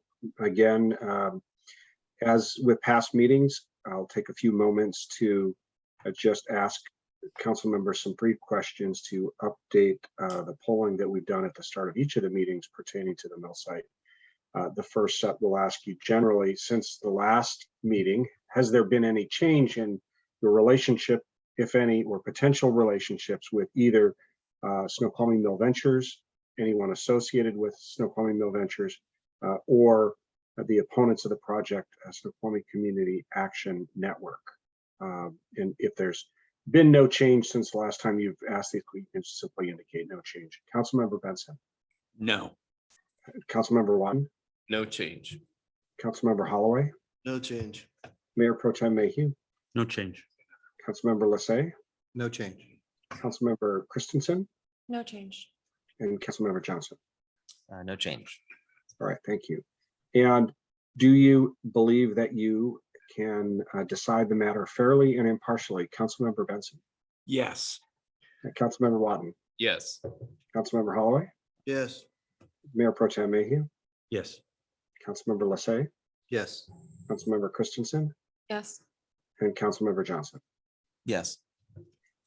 And since the time that this matter was last before council, have you received or participated in any ex parte communications? Councilmember Benson, No. Councilmember Watton, None.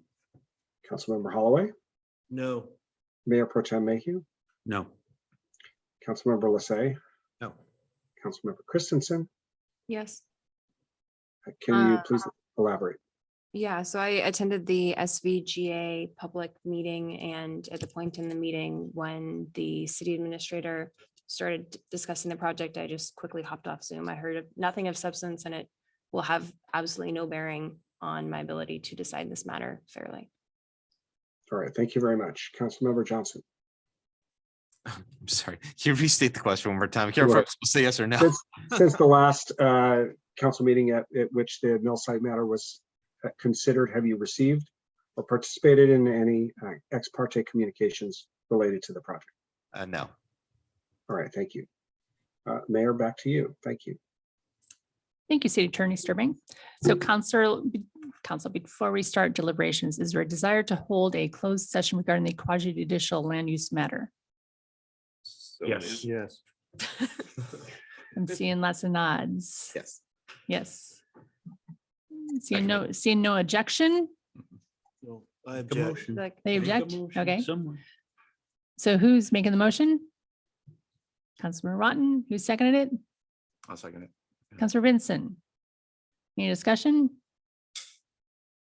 Seeing none? What? Yeah. point. Councilor I Vincent. believe since this meeting is going past 9, the city is required to provide snacks. Ah, oh, Is that true? That That is is a true. legal That is true. ordinance. Yeah. that's too bad. It's in the RCWs. We do have some mustard packets. As long as it's not brown. Is it yellow mustard or is it? Yeah, it might be, grape and then Poupon? mayonnaise. Councilor Johnson? Does this motion include a provision to conclude our regular meeting and It adjourn will. and all that? It will, Okay. absolutely. So all those in favor of going to a closed session, say aye. I. Any opposed, nay? Nay. Okay. Majority, 6 have approved it. Councilor Holloway voted against it. Okay, so we will I'll get a snack. Thing's a big deal. close session pursuant to RCW 42.30.1402 in parentheses regarding quasi-judicial matter between named parties as distinguished from a matter having general effect on the public or on a class or group. City Attorney Sturbank, how much time do you think we will need? 55 minutes. 15 minutes. I would defer to the council, Mayor. I'm not sure how late folks want to stay, but if you want to set till 10 o'clock, that would, I'm sure there's enough material to cover in that time period. Okay, we'll do 55 minutes, ending at 10 PM. And who shall be included in the closed session? The council, Mayor, yourself, City Administrator Sauerwein, myself, Mr. Rogers, and Ms. Arteche. Great. All right. And no action is anticipated following conclusion of the closed session. The council will adjourn directly from the closed session and will not be returning to open session. The interim city clerk will be informed of the concluding time for the closed session, which will be reflected in the council minutes. So city council, we will take a 5-minute recess and reconvene at approximately 9:15. And Mayor, I will leave this meeting and join via a separate link that Mr. Miller has provided. They have sent out a new link for our closed sessions. We will join at 9:15. Thank you.